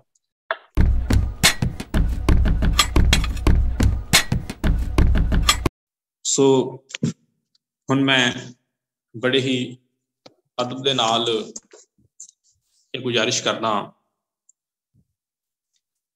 ਜੇਕਰ ਉਹਨਾਂ ਦੀ ਤੌਰ ਲਈ ਅਸੀਂ ਸ਼ਬਦ ਵਰਤਾਂਗੇ ਤਾਂ ਅਸਲ ਦੇ ਵਿੱਚ ਸ਼ਬਦ ਪੂਰੇ ਨਹੀਂ ਬੈਠਣੇ। ਸੋ ਮੈਂ ਬਿਨਾਂ ਸ਼ਬਦਾਂ ਦਾ ਜਾਲ ਬੁਣੇ ਹੋਏ ਉਹਨਾਂ ਦੀ ਸ਼ਖਸੀਅਤ ਦੇ ਲਈ, ਕਿਉਂਕਿ ਉਹਨਾਂ ਦੀ ਸ਼ਖਸੀਅਤ ਨੂੰ ਅਸੀਂ ਸ਼ਬਦਾਂ ਦੇ ਵਿੱਚ ਨਹੀਂ ਬੰਦ ਕਰ ਸਕਦੇ। ਸੋ ਮੈਂ ਆਪਣੇ ਮਨੋਂ ਹਾਵ ਭਾਵ ਦੇ ਨਾਲ, ਦਿਲੀ ਮੁਹੱਬਤ ਦੇ ਨਾਲ ਉਹਨਾਂ ਨੂੰ ਬੜੇ ਹੀ ਅਦਬ ਦੇ ਨਾਲ ਇਹ ਗੁਜ਼ਾਰਿਸ਼ ਕਰਦਾ ਕਿ ਉਹ ਅੱਜ ਦੀ ਮਹਿਫਿਲ ਦੇ ਵਿੱਚ ਸਾਨੂੰ ਆਸ਼ੀਰਵਾਦ ਵੀ ਦੇਣ ਔਰ ਆਪਣੇ ਜਿਹੜੇ ਹੈਗਾ ਪਾਕ ਭਾਵ ਜਿਹੜੇ ਉਹ ਸਾਡੇ ਨਾਲ ਅੱਜ ਦੀ ਇਸ ਮਹਿਫਿਲ ਦੇ ਵਿੱਚ ਪੇਸ਼ ਕਰਨ। ਡਾਕਟਰ ਜਗਤਾਰ ਸਿੰਘ ਧੀਮਾਨ ਜੀ, ਪ੍ਰੋ ਵਾਈਸ ਚਾਂਸਲਰ, ਗੁਰੂ ਕਾਸ਼ੀ ਯੂਨੀਵਰਸਿਟੀ। ਬਹੁਤ ਬਹੁਤ ਧੰਨਵਾਦ ਦਬੜੀ ਖਾਨਾ ਜੀ। ਬਹੁਤ ਖੁਸ਼ੀ ਹੁੰਦੀ ਹੈ ਜਿਸ ਵੇਲੇ ਆਪਾਂ ਦੇਖਦੇ ਹਾਂ ਕਿ ਆਪਾਂ ਜਿਹੜਾ ਮਿਸ਼ਨ ਸ਼ੁਰੂ ਕੀਤਾ ਸੀ ਉਸ ਦੇ ਉੱਤੇ ਆਪਾਂ ਲਗਾਤਾਰ ਚੱਲਦੇ ਜਾ ਰਹੇ ਹਾਂ। ਪਿੱਛੇ ਜੇ ਕੁਛ ਆਪਣੀ ਰੋਕ ਆਈ ਸੀ ਕਰੋਨਾ ਮਹਾਮਾਰੀ ਦੇ ਕਰਕੇ, ਔਰ ਬਹੁਤ ਸਾਰੇ ਪ੍ਰੋਗਰਾਮ ਫਿਰ ਵੀ ਅਸੀਂ ਕੀਤੇ, ਲੇਕਿਨ ਹੁਣ ਦੁਬਾਰਾ ਫਿਰ ਆਪਾਂ ਇਸ ਗੱਲ ਸ਼ੁਰੂਆਤ ਕਰਤੀ ਹੈ ਤਾਂ ਬਹੁਤ ਵਧੀਆ ਗੱਲ ਹੈ। ਔਰ ਆਮ ਤੌਰ ਤੇ ਕਿਹਾ ਜਾਂਦਾ ਹੈ ਕਿ ਜਿਹੜੇ ਗ੍ਰੇਟ ਪਰਸਨਸ ਹੁੰਦੇ ਆ they do ordinary things in an extraordinary way। ਔਰ ਇਸੇ ਤਰ੍ਹਾਂ ਹੀ ਆਪਣੀ ਜਿਹੜੀ ਇਹ ਕਵਿਤਾ ਕਥਾ ਕਾਰਵਾਂ ਆਰਗੇਨਾਈਜੇਸ਼ਨ ਹੈ, ਇਹ ਇੱਕ ਆਮ ਲੋਕ ਤਾਂ ਆਮ ਜਿਹੜੇ ਸਾਹਿਤਕ ਅਦਾਰੇ ਆ ਉਹ ਇਸ ਤਰ੍ਹਾਂ ਦੀਆਂ ਗਤੀਵਿਧੀਆਂ ਕਰਦੇ ਆ ਔਰ ਆਨਲਾਈਨ ਪ੍ਰੋਗਰਾਮ ਉਹ ਵੀ ਕਰਦੇ ਆ, ਲੇਕਿਨ ਆਪਾਂ ਕਵਿਤਾ ਕਥਾ ਕਾਰਵਾਂ ਇਸ ਨੂੰ ਇੱਕ ਹਟ ਕੇ ਕਰਦਾ, ਇੱਕ it is an organization with a difference. ਔਰ ਇਹ ਜਿਹੜੀਆਂ ਆਰਗੇਨਾਈਜੇਸ਼ਨ ਚੱਲਦੀਆਂ ਹੁੰਦੀਆਂ ਇਹ ਇਹਨਾਂ ਦੇ ਮੋਢੀਆਂ ਦੇ ਸਿਰ ਤੇ ਚੱਲਦੀਆਂ ਹੁੰਦੀਆਂ, ਔਰ ਇਸ ਦੀ ਮੋਢੀ ਜਿਹੜੀ ਜਸਪ੍ਰੀਤ ਕੌਰ ਫਲਕ, ਇਹ ਕਹਿਣ ਦੀ ਗੱਲ ਨਹੀਂ, ਇਹ ਬਿਲਕੁਲ ਹੀ ਇੱਕ ਐਸਾ ਜਨੂਨ ਔਰ ਇੱਕ ਐਸਾ ਜਜ਼ਬਾ ਲੈ ਕੇ ਇਸ ਅਦਾਰੇ ਨੂੰ ਲੀਡਰਸ਼ਿਪ ਪ੍ਰੋਵਾਈਡ ਕਰ ਰਹੀ ਹੈ ਕਿ ਜਿਹਦੇ ਨਾਲ ਆਪਾਂ ਸਾਰੇ ਇਸ ਕਾਫਲੇ ਦੇ ਵਿੱਚ ਜਿਹੜੇ ਅੱਗੇ ਵਧ ਰਹੇ ਜੀ ਜੀ ਮੈਨੂੰ ਤਾਂ ਆਪਾਂ ਇੱਕ ਆਰਗੇਨਾਈਜੇਸ਼ਨ ਜਿਹੜੀ ਆਨਲਾਈਨ ਜਾਂ ਵਰਚੁਅਲ ਪ੍ਰੋਗਰਾਮ ਆਪਾਂ ਕਰ ਰਹੇ ਹਾਂ, ਲੇਕਿਨ ਜਿਸ ਤਰ੍ਹਾਂ ਦਾ ਰੂਪ ਧਾਰਨ ਕਰ ਲਿਆ ਸਾਡੇ ਇਸ ਪ੍ਰੋਗਰਾਮ ਨੇ, ਇਹ ਪ੍ਰੋਗਰਾਮ ਇੱਕ ਸਿੰਪਲੀ ਜਿਹੜਾ ਵਰਚੁਅਲ ਪ੍ਰੋਗਰਾਮ ਨਹੀਂ ਰਹਿ ਕੇ ਇੱਕ ਵਰਕਸ਼ਾਪ ਬਣ ਗਈ ਹੈ, ਕਾਰਜਸ਼ਾਲਾ ਬਣ ਗਈ ਹੈ। ਹੋ ਸਕਦਾ ਆਪਾਂ ਹੁਣ ਅੱਗੇ ਤੋਂ ਇਹ ਕਹਿਣਾ ਸ਼ੁਰੂ ਕਰ ਦਈਏ ਕਿ ਆਪਾਂ ਜਿਹੜੇ ਅੱਜ ਦੇ 4-5 ਸਾਡੇ ਜਿਹੜੇ ਵਕਤਾ ਹੈਗੇ ਆ, ਉਹ ਇਕੱਠੇ ਹੋ ਕੇ ਕਿਸੇ ਵਿਸ਼ੇ ਦੇ ਉੱਤੇ ਬੋਲਦੇ ਆ ਜਾਂ ਅਲੱਗ-ਅਲੱਗ ਵਿਸ਼ਿਆਂ ਦੇ ਉੱਤੇ ਬੋਲਦੇ ਆ, ਉਹ ਇੱਕ ਉਹਨਾਂ ਨੂੰ ਇੱਕ ਦੱਸਿਆ ਜਾਂਦਾ ਕਿ ਆਵਾਜ਼ ਘੱਟ ਕਰੋ, ਆਵਾਜ਼ ਜ਼ਿਆਦਾ ਕਰੋ, ਤੁਸੀਂ ਇਸ ਸੀਕੁਐਂਸ ਬੋਲੋ ਔਰ ਇਸ ਤਰ੍ਹਾਂ ਸ਼ੁਰੂਆਤ ਕਰੋ, ਇਸ ਤਰ੍ਹਾਂ ਸਮ ਅਪ ਕਰੋ। ਇਹ ਜਿਹੜੀ ਟ੍ਰੇਨਿੰਗ ਹੈ ਇੱਕ ਵਰਕਸ਼ਾਪ ਚੋਂ ਹੀ ਮਿਲ ਸਕਦੀ ਹੈ। ਵਰਕਸ਼ਾਪ ਦਾ ਮਤਲਬ ਹੁੰਦਾ ਕਿ ਪ੍ਰੈਕਟੀਕਲ ਟਿਪਸ, ਜਿਹੜੇ ਗਾਈਡੈਂਸ ਹੈ, ਸਾਨੂੰ ਜਿਹੜੇ ਹਿੰਟਸ ਹੈ ਉਹ ਮਿਲਦੇ। ਔਰ ਅੱਜ ਦਾ ਜਿਹੜਾ ਪ੍ਰੋਗਰਾਮ ਹੋਇਆ, ਇਸ ਦੀ ਜਿਹੜੀ ਬਹੁਤ ਅੱਛਾ ਚੱਲ ਰਿਹਾ, ਔਰ ਇਸ ਦੀ ਖਾਸੀਅਤ ਇਹ ਹੈ ਕਿ ਦਬੜੀ ਖਾਨਾ ਨੇ ਅੱਜ ਤਿਆਰੀ ਬਹੁਤ ਕੀਤੀ ਹੈ ਔਰ ਹੀ is fully prepared, well prepared, ਔਰ ਬਹੁਤ ਹੀ ਇਹਨਾਂ ਨੇ ਬਹੁਤ ਅੱਛੇ ਤਰੀਕੇ ਦੇ ਨਾਲ ਜਿਹੜੇ ਸਾਡੇ ਸਪੀਕਰਸ ਹੈਗੇ ਆ, ਸਾਡੇ ਜਿਹੜੇ ਪੋਇਟਸ ਹੈਗੇ, ਉਹਨਾਂ ਨੂੰ ਪ੍ਰੈਜ਼ੈਂਟ ਕੀਤਾ, ਉਹਨਾਂ ਦੀ ਇੰਟਰੋਡਕਸ਼ਨ ਦਿੱਤੀ, ਔਰ ਉਹਨਾਂ ਦੀ ਪ੍ਰੈਜ਼ੈਂਟੇਸ਼ਨ ਤੋਂ ਬਾਅਦ ਇਹਨਾਂ ਨੇ ਉਸ ਦੇ ਉੱਤੇ ਜਿਹੜੀ ਕਮੈਂਟਰੀ ਦਿੱਤੀ ਹੈ ਉਹ ਬਹੁਤ ਵਧੀਆ ਢੰਗ ਦੇ ਨਾਲ ਦਿੱਤੀ ਹੈ। ਤਾਂ ਅਸੀਂ ਇਸ ਗੱਲ ਦੀ ਮੈਂ ਸ਼ਲਾਘਾ ਕਰਦਾ। ਔਰ ਸ਼ੁਰੂਆਤੀ ਸ਼ਬਦਾਂ ਦੇ ਵਿੱਚ ਦਬੜੀ ਖਾਨਾ ਨੇ ਇਹ ਗੱਲ ਕਹੀ ਕਿ ਜੇ ਆਪਾਂ ਚੰਗਾ ਲਿਖਣਾ ਹੈ ਤਾਂ ਸਾਨੂੰ ਚੰਗਾ ਪੜ੍ਹਨਾ ਪਵੇਗਾ। ਔਰ ਇਹਨਾਂ ਨੇ ਕਿਹਾ ਕਿ ਕਿਤਾਬ ਜਿਹੜੀ ਹੈ ਉਹ ਬਹੁਤ ਮਹੱਤਵ ਰੱਖਦੀ ਹੈ। ਆਪਾਂ ਚੰਗੀਆਂ ਕਿਤਾਬਾਂ ਪੜ੍ਹੀਏ, ਆਪਾਂ ਅੱਛੇ ਲੇਖਕ ਜਿਹੜੇ ਲਿਖਾਰੀ ਹੈ ਉਹਨਾਂ ਦੀਆਂ ਜਿਹੜੀਆਂ ਬਾਇਓਗ੍ਰਾਫੀਜ਼ ਪੜ੍ਹੀਏ, ਉਹਨਾਂ ਦੀਆਂ ਰਚਨਾਵਾਂ ਪੜ੍ਹੀਏ, ਉਹਨਾਂ ਤੋਂ ਸਿੱਖਣ ਦੀ ਕੋਸ਼ਿਸ਼ ਕਰੀਏ। ਅੱਜ ਮੈਂ ਸੁਣ ਰਿਹਾ ਸੀ ਪ੍ਰੋਗਰਾਮ ਕੈਨੇਡਾ ਤੋਂ, ਇੱਕ ਪ੍ਰਿੰਸੀਪਲ ਸਰਵਨ ਸਿੰਘ ਸੰਧੂ ਹੈਗੇ ਆ, ਉਹ ਜ਼ਿਆਦਾਤਰ ਲਿਖਦੇ ਆ, ਉਹ ਵਾਰਤਕ ਲਿਖਦੇ ਆ। ਉਹ ਇੱਥੇ ਲੁਧਿਆਣੇ ਵਿੱਚ ਚੱਕਰ ਪਿੰਡ ਤੋਂ ਬਿਲੋਂਗ ਕਰਦੇ ਆ ਔਰ ਇੱਥੇ ਕਾਲਜ ਦੇ ਪ੍ਰਿੰਸੀਪਲ ਵੀ ਰਹੇ ਆ। ਉਹਨਾਂ ਨੇ ਇਹ ਗੱਲ ਕਹੀ ਕਿ ਕਵਿਤਾ ਤਾਂ ਇੱਕ ਮਾਧਿਅਮ ਹੈ ਹੀ, ਆਪਾਂ ਜਿਹੜੇ ਸਾਰੇ ਜਾਣਦੇ ਆ ਕਿ ਕਾਵ ਆਪਾਂ ਸਿਰਜਣਾ ਕਰਦੇ ਆ, ਲੇਕਿਨ ਜਿਹੜੀ ਵਾਰਤਕ ਲਿਖੀ ਜਾਂਦੀ ਹੈ ਜਾਂ ਬੋਲੀ ਜਾਂਦੀ ਹੈ, ਵਾਰਤਕ ਦੇ ਵਿੱਚ ਵੀ ਇੱਕ ਪਿੰਗਲ ਨੂੰ ਫੋਲੋ ਕਰਨਾ ਬੜਾ ਇੱਕ ਉਸੇ ਤਰ੍ਹਾਂ ਦਾ ਇਹਦੇ ਵਿੱਚ ਵੀ ਹੈ ਕਿ ਜੇ ਆਪਾਂ ਕੋਈ ਸ਼ਬਦ ਵਰਤਨੇ ਆ, ਤੇ ਉਹਨਾਂ ਨੇ ਉਦਾਹਰਨ ਦਿੱਤੀ ਸੀ, ਖਿੜਕੀ ਦੇ ਵਿੱਚ ਇੱਕ ਲੜਕੀ ਖਿੜਖਿੜਾ ਕੇ ਹੱਸੀ, ਉਹਨੇ ਰਾੜੇ ਦਾ ਪ੍ਰਯੋਗ ਬਹੁਤ ਵਾਰੀ ਕੀਤਾ। ਇਸ ਤਰ੍ਹਾਂ ਦੇ ਆਪਾਂ ਜਿਹੜੇ ਸਿਆਣੇ ਬੰਦੇ ਆ, ਜਿਹੜੇ ਐਕਸਪੀਰੀਅੰਸਡ ਬੰਦੇ ਆ, ਜਿਨ੍ਹਾਂ ਨੇ ਕਿਤਾਬਾਂ ਲਿਖੀਆਂ ਹੈਗੀਆਂ, ਉਹਨਾਂ ਤੋਂ ਆਪਾਂ ਸਿੱਖਣ ਨੂੰ ਸਾਨੂੰ ਬਹੁਤ ਕੁਝ ਮਿਲਦਾ। ਅੱਜ ਦੇ ਜਿਹੜਾ ਪ੍ਰੋਗਰਾਮ ਆਪਾਂ ਕਰ ਰਹੇ ਹਾਂ, ਇਸ ਦੇ ਵਿੱਚ ਪ੍ਰਭ ਲਿਖਾਰੀ ਨੇ ਬਹੁਤ ਸੋਹਣਾ ਪੇਸ਼ਕਾਰੀ ਕੀਤੀ ਹੈ, ਜੀਤ ਘਰੰਗਣਾ ਨੇ ਬਹੁਤ, ਸੋਮਪਾਲ ਨੇ ਬਹੁਤ ਅੱਛਾ ਕੀਤਾ, ਔਰ ਮੈਂਡੀ ਨੇ ਬਹੁਤ ਸੋਹਣਾ ਪ੍ਰੋਗਰਾਮ ਦਿੱਤਾ। ਔਰ ਇਹਦੇ ਵਿੱਚ ਇਹਨਾਂ ਨੇ ਅਲੱਗ-ਅਲੱਗ ਜਿਹੜੇ ਵਿਸ਼ੇ ਆ ਉਹਨਾਂ ਨੂੰ ਛੂਹਣ ਦੀ ਕੋਸ਼ਿਸ਼ ਕੀਤੀ ਹੈ। ਉਹਦੇ ਵਿੱਚ ਇਹਨਾਂ ਨੇ ਜਿਹੜੀ ਬੇਬਸੀ ਦੀ ਵੀ ਗੱਲ ਕੀਤੀ ਹੈ, ਇਹਨਾਂ 'ਚ ਲੇਬਰ ਦੀ ਵੀ ਗੱਲ ਕੀਤੀ ਹੈ, ਔਰ ਲੇਬਰ ਡੇ ਦੀ ਵੀ ਗੱਲ ਕੀਤੀ ਹੈ, ਕਫਨ ਦੀ ਵੀ ਗੱਲ ਕੀਤੀ ਹੈ, ਔਰ ਜਿਹੜੇ ਸੈਂਟੀਮੈਂਟਸ ਹੈਗੇ, ਜਿਹੜੇ ਸੈਂਸੇਸ਼ਨਲ ਵਿਸ਼ੇ ਹੈ, ਉਹਨਾਂ ਨੂੰ ਟੱਚ ਕਰਨ ਦੀ ਕੋਸ਼ਿਸ਼ ਕੀਤੀ ਹੈ। ਤੇ ਮੈਂ ਸਾਰਿਆਂ ਨੂੰ ਇਹ ਕਹਾਂਗਾ ਕਿ ਤੁਸੀਂ ਜਿਹੜੀ ਹੈ ਆਪਣੇ ਇੱਕ ਲਿਖਣ ਦੀ ਔਰ ਪੜ੍ਹਨ ਦੀ ਹੌਬੀ ਬਣਾਓ, ਘਰ ਦੇ ਵਿੱਚ ਇੱਕ ਲਾਇਬ੍ਰੇਰੀ ਬਣਾਓ, ਔਰ ਤੁਸੀਂ ਸ਼ਬਦਾਂ ਦੀ ਜਿਹੜੀ ਪ੍ਰੋਨੰਸੀਏਸ਼ਨ ਹੈ ਉਸ ਵੱਲ ਵਿਸ਼ੇਸ਼ ਧਿਆਨ ਦੇਣ ਦੀ ਲੋੜ ਹੈ। ਇਹ ਖਾਸ ਕਰਕੇ ਪ੍ਰਭ ਲਿਖਾਰੀ ਨੇ ਅੱਜ 2-4 ਸ਼ਬਦ ਐਸੇ ਬੋਲੇ ਸੀਗੇ ਜਿਹਨਾਂ ਦਾ ਉਚਾਰਨ ਜਿਹੜਾ ਉਹ ਠੀਕ ਕਰਨ ਵਾਲਾ ਹੈ। ਆਪਾਂ ਕਿਉਂਕਿ ਵਰਕਸ਼ਾਪ ਹੈ, ਇਸ ਕਰਕੇ ਆਪਾਂ ਇਹਦਾ ਜ਼ਿਕਰ ਕਰਦੇ, ਕਿਉਂਕਿ ਆਪਾਂ ਆਪਣੇ ਆਪ ਦੇ ਵਿੱਚ ਸੁਧਾਰ ਕਰਨ ਦੀ ਕੋਸ਼ਿਸ਼ ਕਰ ਰਹੇ ਹਾਂ, ਸਾਰੇ ਹੀ ਆਪਣੇ ਆਪ ਨੂੰ ਇੱਕ ਦੂਸਰੇ ਤੋਂ ਸਿੱਖਣ ਦੀ ਕੋਸ਼ਿਸ਼ ਕਰ ਰਹੇ ਹਾਂ। ਤਾਂ ਇੱਕ ਸਪੈਲਿੰਗਸ ਔਰ ਇੱਕ ਪ੍ਰੋਨੰਸੀਏਸ਼ਨ ਜਿਹੜੀ ਹੈ ਉਹ ਆਪਾਂ ਕਵਿਤਾ ਕਥਾਕਾਰਾਂ ਦਾ ਜਿਹੜਾ ਆਪਣਾ ਕ੍ਰੀਏਟਿਵ ਰਾਈਟਰਸ ਗਰੁੱਪ ਹੈ, ਇਸ ਦੇ ਵਿੱਚ ਵੀ ਜਦੋਂ ਆਪਾਂ ਕਵਿਤਾਵਾਂ ਆਪਾਂ ਲਿਖਦੇ ਹਾਂ, ਉਹਦੇ ਵਿੱਚ ਵੀ ਤੁਸੀਂ ਕਾਹਲੀ ਨਾ ਕਰੋ ਕਿ ਮੈਂ ਹੁਣ ਲਿਖ ਲਈ ਹੈ ਤੇ ਮੈਂ ਫਟਾਫਟ ਪੋਸਟ ਕਰ ਦਿਆਂ। ਤੁਸੀਂ ਪਹਿਲਾਂ ਉਸਨੂੰ ਧਿਆਨ ਨਾਲ ਪੜ੍ਹੋ ਔਰ ਉਸ ਨੂੰ ਦੇਖ ਲਓ ਕਿ ਸਪੈਲਿੰਗ ਮਿਸਟੇਕਸ ਤਾਂ ਨਹੀਂ ਹੈਗੀ, ਫਿਰ ਤੁਸੀਂ ਪੋਸਟ ਕਰੋ। ਕਿਉਂਕਿ ਬਾਅਦ ਵਿੱਚ ਜਦੋਂ ਅਸੀਂ ਕੋਸ਼ਿਸ਼ ਕਰਦੇ ਹਾਂ ਕਿ ਕਰੈਕਟ ਕਰ ਦਈਏ, ਜਿਹੜੇ ਸਾਡੇ ਬੱਚੇ ਆ ਜਿਹੜੇ ਸਾਡੇ ਅੱਛੇ ਲਿਖਦੇ ਆ, ਕਿ ਉਹਨਾਂ ਨੂੰ ਦੱਸ ਦਈਏ ਕਿ ਇਸ ਤਰ੍ਹਾਂ ਕਰੀਏ ਤੇ ਆਪਾਂ ਇਸ ਦਾ ਸੁਧਾਰ ਹੋ ਸਕਦਾ। ਬਾਕੀ ਇਹਨਾਂ ਨੇ ਦਬੜੀ ਖਾਨਾ ਨੇ ਬਚਪਨ ਦੀ ਇਨੋਸੈਂਸ ਦੀ ਵੀ ਗੱਲ ਕੀਤੀ ਸੀ, ਔਰ ਉਹ ਵੀ ਬੜਾ ਇਹਨਾਂ ਨੇ ਸੋਹਣੇ ਤਰੀਕੇ ਦੇ ਨਾਲ ਜਿਹੜਾ ਪੇਸ਼ਕਾਰੀ ਇਸ ਗੱਲ ਦੀ ਇੱਕ ਪੁਆਇੰਟ ਆਫ ਵਿਊ ਜਿਹੜਾ ਆਪਣਾ ਪ੍ਰੋਜੈਕਟ ਕੀਤਾ। ਤਾਂ ਅੱਜ ਮੈਂ ਸਾਰਿਆਂ ਨੂੰ ਵਧਾਈ ਦਿੰਦਾ। ਲਾਸਟ ਟਾਈਮ ਜਿਸ ਵੇਲੇ ਮੈਂ ਆਪਣੇ ਵਿਚਾਰ ਰੱਖੇ ਸੀ ਤੇ ਮੈਂ ਕ੍ਰੀਏਟਿਵਿਟੀ ਦੀ ਗੱਲ ਕੀਤੀ ਸੀ, ਅੱਜ ਮੈਂ ਜਿਹੜੀ ਗੱਲ ਕਰਨੀ ਆ 2-3 ਸ਼ਬਦ ਮੈਂ ਸੋਚਿਆ ਵੀ ਇਹ ਵੀ ਆਪਾਂ ਨਾਲ ਇੱਕ ਇਸ ਪ੍ਰੋਗਰਾਮ ਦੇ ਵਿੱਚ ਵੀ ਇਹਨੂੰ ਨਾਲ ਟੈਗ ਕਰ ਲਈਏ। ਅੱਜ ਦੀ ਗੱਲ ਹੈ ਕਿ ਸਭ ਤੋਂ ਵਧੀਆ ਸ਼ਬਦ ਕਿਹੜਾ ਜ਼ਿੰਦਗੀ ਦੇ ਵਿੱਚ? ਸਭ ਤੋਂ ਵਧੀਆ ਸ਼ਬਦ 4 ਅੱਖਰ ਅੰਗਰੇਜ਼ੀ ਦੇ ਵਿੱਚ ਹੈਗਾ ਲਵ, ਪਿਆਰ। ਹਿੰਦੀ ਕਹਿੰਦੇ ਆ। ਦੁਨੀਆ ਦੇ ਵਿੱਚ ਜਿੰਨੇ ਵੀ ਲੇਖ ਹੈ, ਜਿੰਨੀਆਂ ਵੀ ਲਿਖਤਾਂ ਹੈ, ਜਿੰਨਾ ਕੁਛ ਵੀ ਬੋਲਿਆ ਗਿਆ ਜਾਂ ਲਿਖਿਆ ਗਿਆ ਜਾਂ ਚਰਚਾ ਹੋਈ ਆ, ਉਹ ਇੱਕ ਪਿਆਰ ਦੇ ਉੱਤੇ ਹੀ ਹੋਈ ਹੈ। ਔਰ ਇਸ ਨੂੰ ਆਪਾਂ ਸਮਝਣਾ ਦੂਜਾ ਵਰਡ ਹੈਗਾ ਫੋਰਗਿਵਨੈਸ ਜਾਂ ਸੌਰੀ। ਦੁਨੀਆ ਦੇ ਬਹੁਤ ਮਸਲੇ, ਜਿਹੜੇ ਤੋਂ ਵੱਡੇ ਮਸਲੇ ਜਿਹੜੇ ਆ ਸੌਰੀ ਸ਼ਬਦ ਬੋਲਣ ਦੇ ਨਾਲ ਹੱਲ ਹੋ ਜਾਂਦੇ ਆ। ਜਿਹੜੀ ਫੋਰਗਿਵਨੈਸ ਹੈਗੀ ਆ ਉਹ ਜਿਹੜੀ ਆ foundation of meaningful and deep relationships. ਉਹ ਆਪਾਂ ਕੋਈ ਵੀ ਰਿਸ਼ਤਾ ਹੈ, ਕੋਈ ਵੀ ਸੰਬੰਧ ਹੈ, ਦੋਸਤੀ ਹੈ, ਮਿੱਤਰਤਾ ਹੈ, ਉਸ ਦੇ ਵਿੱਚ ਫੋਰਗਿਵਨੈਸ ਐਂਡ ਜਿਹੜੀ ਸੌਰੀ ਫੀਲ ਕਰਨ ਦੀ ਜਿਹੜੀ ਬਾਤ ਹੈ ਉਹ ਬਹੁਤ ਮਾਇਨਾ ਰੱਖਦੀ ਹੈ। ਔਰ ਨਾ ਬਹੁਤ ਵੱਡੀਆਂ ਵੱਡੀਆਂ ਸਮੱਸਿਆਵਾਂ ਜਿਹੜੀਆਂ ਉਹ ਸੁਲਝ ਜਾਂਦੀਆਂ, ਜਾਂ ਬਿਨਾਂ ਕੋਈ ਸਮੱਸਿਆ ਜਿਹੜੀ ਉਹ ਉਲਝ ਜਾਂਦੀ ਹੈ, ਔਰ ਤਾਂ ਬਹੁਤ ਵੱਡਾ ਜਿਹੜਾ ਖਮਿਆਜ਼ਾ ਉਹ ਭੁਗਤਣਾ ਪੈ ਸਕਦਾ। ਤੇ ਇੱਕ ਮੈਂ ਸਮਝਦਾ ਕਿ ਆਪਸ ਦੇ ਵਿੱਚ ਕਦੀ ਡਾਇਲੋਗ ਬ੍ਰੇਕ ਨਹੀਂ ਕਰਨਾ। ਜਿਹੜਾ ਆਪਣਾ ਵਿਚਾਰਾਂ ਦਾ ਆਦਾਨ ਪ੍ਰਦਾਨ ਹੈ, ਗੱਲਬਾਤ ਹੈ, ਇੱਕ ਬੰਦਾ ਚੁੱਪ ਕਰ ਗਿਆ, ਦੂਸਰਾ ਬੋਲ ਕੇ ਉਸ ਨੂੰ ਸ਼ੁਰੂ ਕਰ ਲਵੇ, ਇਹ ਬਹੁਤ ਮੈਂ ਕਾਫੀ ਪੜ੍ਹਿਆ ਇਹਨਾਂ ਦਿਨਾਂ ਦੇ ਵਿੱਚ, ਤੇ ਮੈਂ ਇਹ ਗੱਲਾਂ ਤੱਤ ਕੱਢਿਆ ਕਿ ਇਹ ਆਪਾਂ ਨੂੰ ਇਹ ਸਮਝਣਾ ਚਾਹੀਦਾ ਕਿ ਡੋਂਟ ਬ੍ਰੇਕ ਦੀ ਡਾਇਲੋਗ, ਚਾਹੇ ਉਹ ਘਰ 'ਚ ਹੈ, ਚਾਹੇ ਉਹ ਆਪਣੇ ਵਰਕ ਪਲੇਸ ਤੇ ਹੈ, ਚਾਹੇ ਉਹ ਆਪਣੀ ਰਿਲੇਸ਼ਨਸ਼ਿਪ ਦੇ ਵਿੱਚ ਹੈ, ਇੰਟਰਪਰਸਨਲ ਰਿਲੇਸ਼ਨਸ਼ਿਪ ਦੇ ਵਿੱਚ ਹੈ। ਇਹ ਬਹੁਤ ਮਾਇਨੇ ਰੱਖਦੀ ਹੈ। ਇੱਕ ਵਰਡ ਹੈਗਾ ਈਗੋ, ਔਰ ego we should shed our ego, ਕਿਉਂਕਿ ego is a biggest obstacle in the path of success. ਕਾਮਯਾਬੀ ਦੇ ਵਿੱਚ ਵਧਣ ਦੇ ਵਿੱਚ ਸਭ ਤੋਂ ਵੱਡੀ ਔਕੜ ਜਿਹੜੀ ਆ ਉਹ ਈਗੋ ਹੋ ਸਕਦੀ ਹੈ। ਔਰ ਆਪਾਂ ਨੂੰ ਇਹ ਨਹੀਂ ਪਤਾ ਕਿ ਕਿਹੜਾ ਬੰਦਾ ਜ਼ਿੰਦਗੀ ਦੇ ਵਿੱਚ ਸਾਡੇ ਲਈ ਕਿੰਨੀ ਅਹਿਮੀਅਤ ਰੱਖਦਾ, ਕਿਹੜਾ ਬੰਦਾ ਲਾਈਫ ਕਿੰਨੀ ਹੈ ਕਿਸੇ ਦੀ, ਇਹ ਨਹੀਂ ਕੋਈ ਪਤਾ। ਅਨਸਰਟਨਟੀ ਇੰਨੀ ਜ਼ਿਆਦਾ ਹੈ।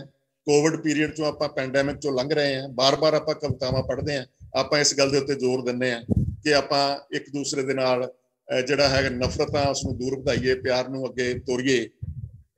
ਤੇ ਜਦੋਂ ਆਪਾਂ ਸੌਰੀ ਫੀਲ ਕਰਦੇ ਹਾਂ ਤਾਂ ਇਹਦਾ ਮਤਲਬ ਇਹ ਨਹੀਂ ਹੁੰਦਾ ਕਿ ਅਸੀਂ ਗਲਤ ਹਾਂ।